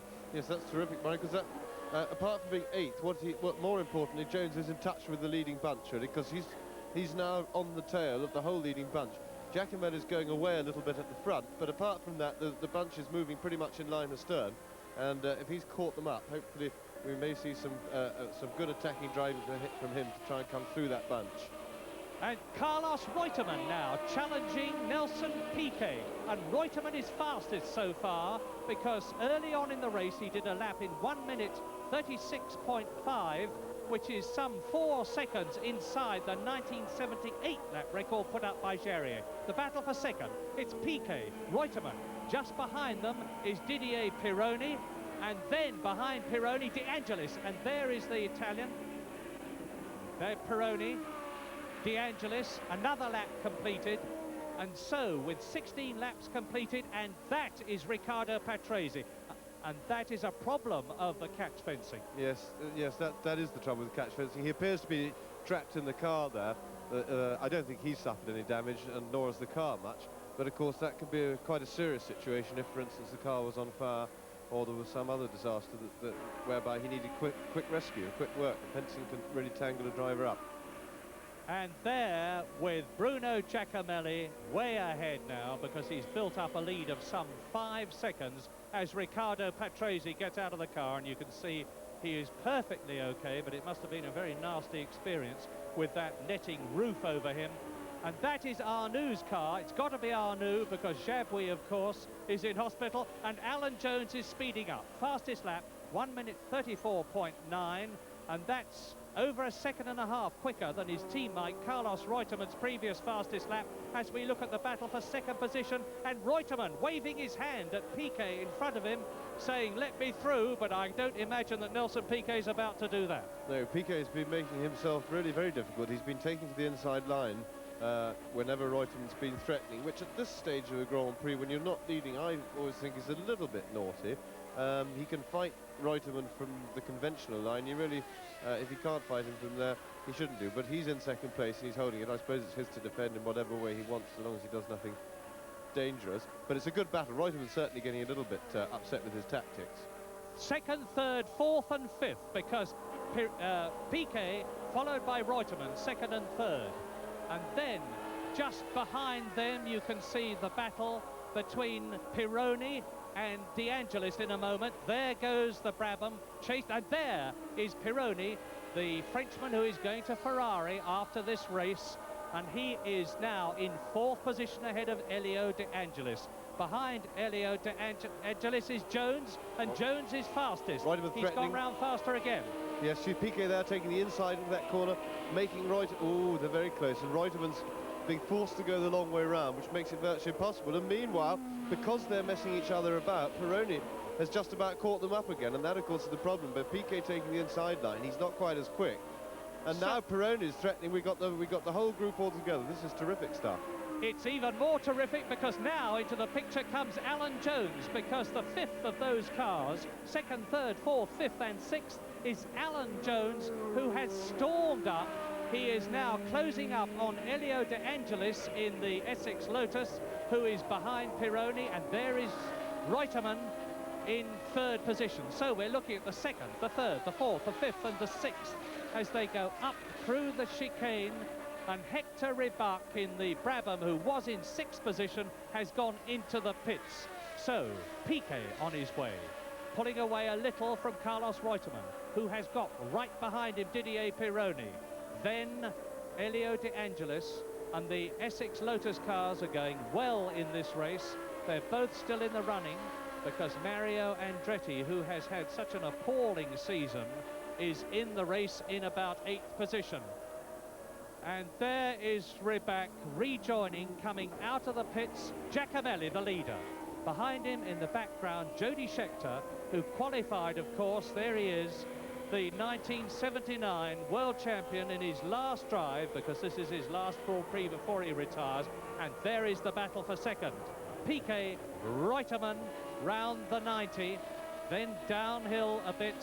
It's still Pironi right behind him, the Ligier holding on as they go up through the chicane. There's Pironi.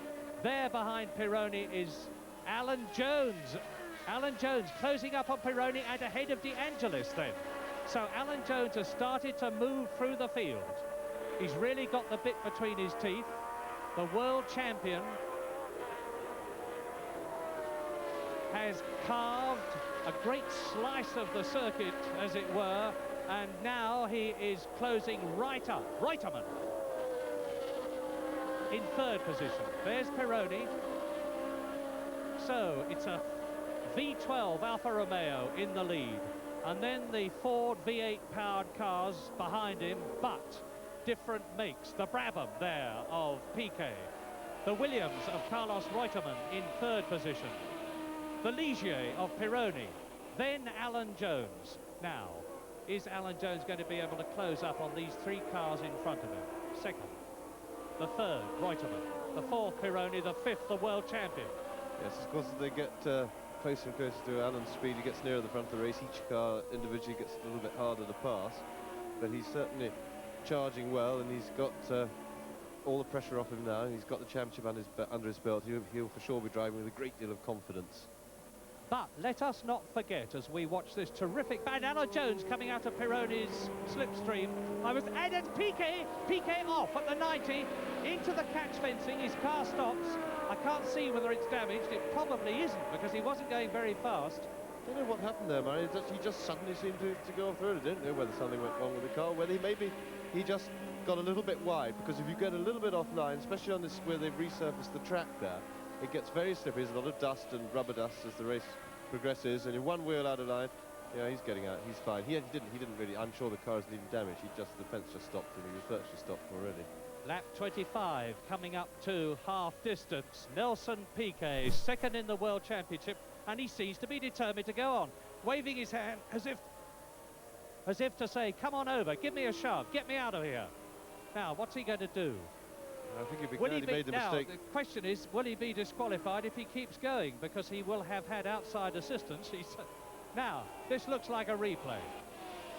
Let's watch Piquet very carefully as he goes round the 90. Yes, there is Reutemann. He was a little bit wide going in there, Murray, as you saw. And you saw the puff of dust. I told you about the dust and the dirt being nice and slippery there, making it a bit awkward. He got on the slippery stuff. There was a bit of a puff off his tyres, and that was his trouble. He just went in a bit wide and made error. There's a lot of pressure with those four cars, all a bit quicker than him, breathing down his neck. So, lap 25, Piquet out of the running as far as World Championship points are concerned. Maybe he's going to get back. But Carlos Reutemann now is up into second place, and behind him Didier Pironi.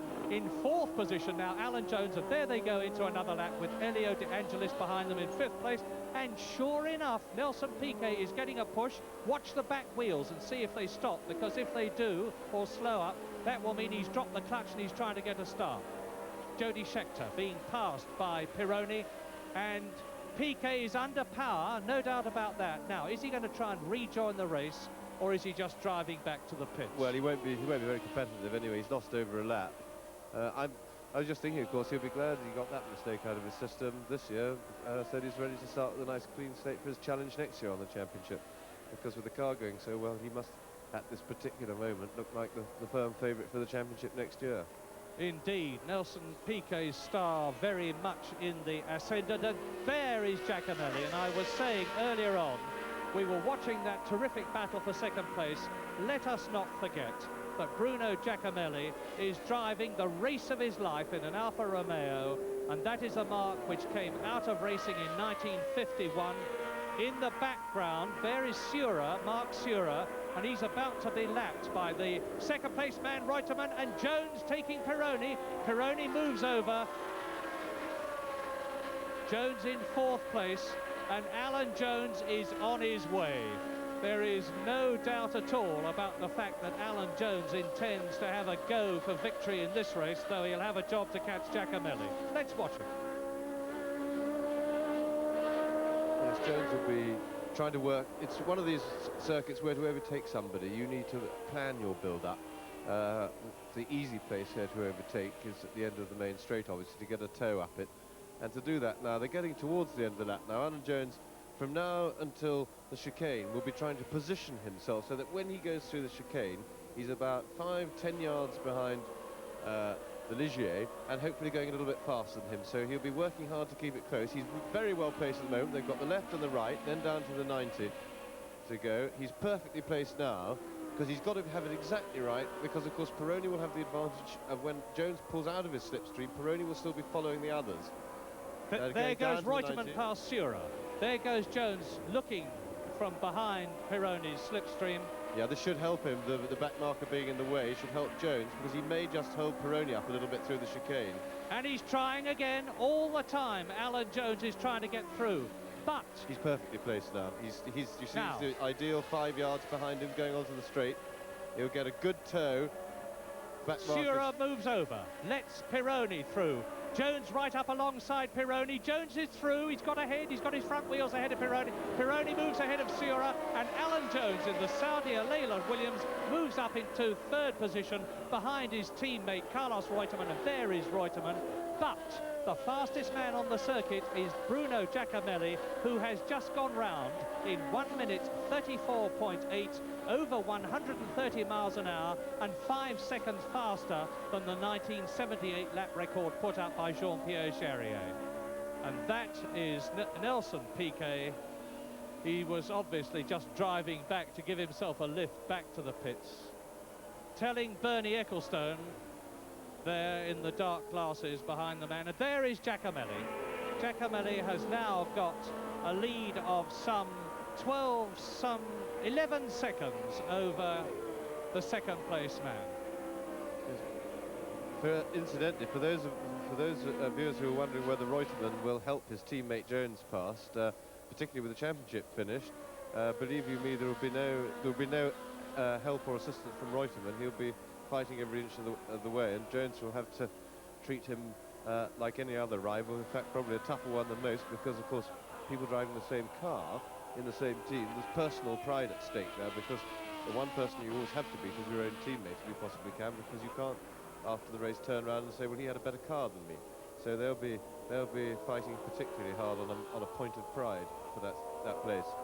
There is another quick lap from Giacomelli, and this is only his 23rd Grand Prix.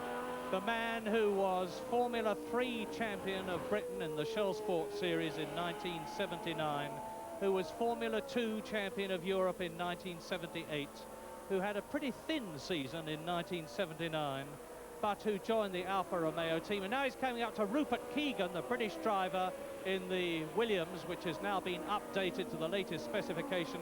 And look back along the circuit, you can see the gap between Giacomelli, who has gone round the 90, and there's the second, and Jones is now right with Carlos Reutemann, pulling away from Pironi and challenging for second. Jones again has got himself in just the right position. They're going sweeping it down into the chicane now. He wants to brake a little earlier than Reutemann and then accelerate a bit earlier, so that he's sweeping through, and he looks to have done it just right. He's in the perfect position to get the toe. He was through the chicane very quickly, and they're in equal cars with the advantage of the toe. Jones will walk past Reutemann on the straight.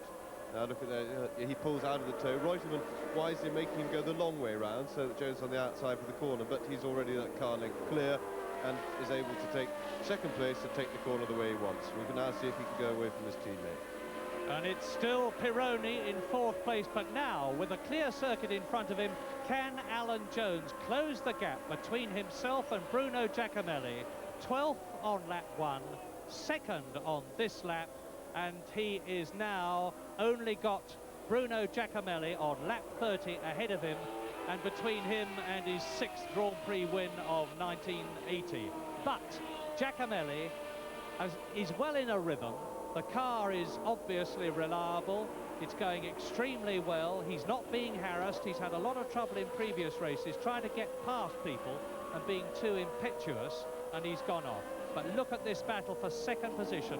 There's Reutemann, who is third, and behind him Pironi, who is in fourth position. Yes, well, Giacomelli seems to have a clear advantage. He was a lot faster than the others in practice. He was about 8 tenths quicker than the next man, and it would require some turnaround for Jones to be able to do anything about him.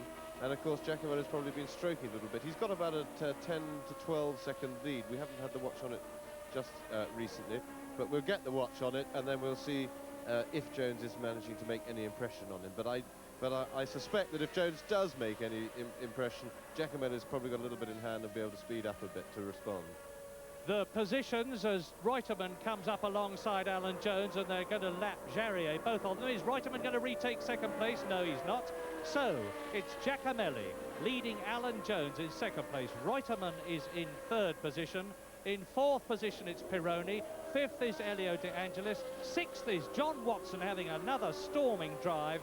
And in seventh position behind him, the second of the two Ligiers, Jacques Lafitte, the Frenchman, at the wheel. But This is the excitement in the US Grand Prix East on the resurfaced circuit here at Watkins Glen. The battle for second between the two Williams teammates. Oh, it's nice to see Reutemann responding so well. Alan Jones seemed to come up to him and get past him quite easily, and quite honestly, on that form, I expected Alan to go away, but Reutemann's responding very well indeed and giving Alan a real fight at the moment. And Pironi is holding on well, second, third and fourth, with only about 4 or 5 seconds between them. And they're over half distance in this race, 59 lap race, 200 miles. There is the leader.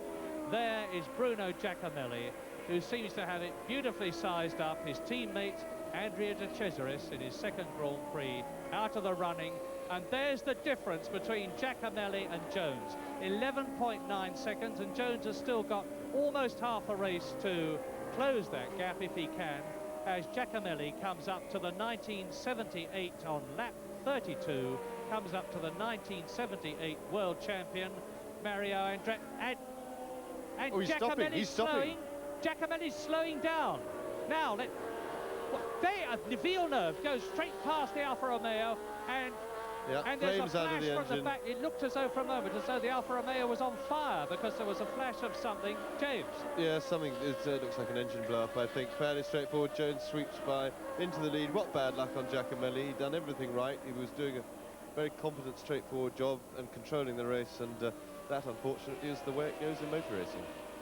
Well, this time, nobody can blame Giacomelli, but there is the new race leader, the reigning world champion, who clinched it last weekend in Canada, Alan Jones.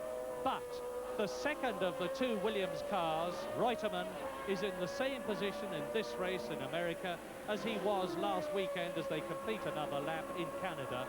And if they go on the way they're going now, for the rest of this 59-lap race, with Pironi there behind them in third position, it means that Frank Williams is going to have surely the best season ever for a Formula One team, because he is going to have had the World Championship for the driver, the World Championship for the constructors, and in the last two Grand Prix, first and second, and not a single breakdown for both two team cars in the last 8 Grand Prix. A quite incredible performance. Jones past Charrier, who, don't forget, has been into the pits. This is lap 39, so there's another 20 laps to go. And that is John Watson. Well, it's been a very checkered Grand Prix season for John Watson. He was in 5th position at the time he went into the pits there, and he wasn't getting out of the car, so maybe he's going on. Yeah, it looks as if they were signalling the end of his day, but shame that John Watson hasn't been able to get a result. He's had such a nice revival at the end of this most terrible season for him. Yes, he's unstrapped himself, getting back in the car, but I don't think that'll be for any serious motor racing now. By the time they've strapped him back in again, he'll be well gone. So lap 50, that's Villeneuve, lap 51. Villeneuve's hit something, and look at that great puff of dust and smoke, and the marshal running across to the Armco. Villeneuve's all right. That's the Ferrari, and look at the left rear tyre. That's it. It looks as though a tyre's gone again, and Villeneuve is obviously quite all right. He's had some really hairy crashes this season, and I'm sure he'll be glad to see the last of it. But his teammate, Jody Scheckter, the 1979 world champion, in his very last Grand Prix before he retires, qualified well enough to get round about the 18th or 19th position on the grid in his Ferrari. He's going to complete the American Grand Prix if he goes on the way he is now. And so, for that matter, is that man, number 27, Alan Jones, on lap 57. So there's only this lap and 2 more to go between this and his 6th Grand Prix win of 1980.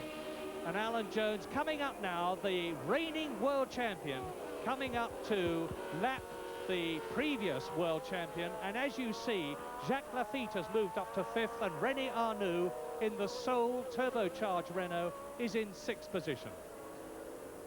And the 1980 champion rushes past the 1979 champion and starts his last lap but 1. So Jones now goes into that lap round the 90, away up to the chicane for the 58th time. Behind him, Reutemann. Behind Reutemann is Didier Pironi.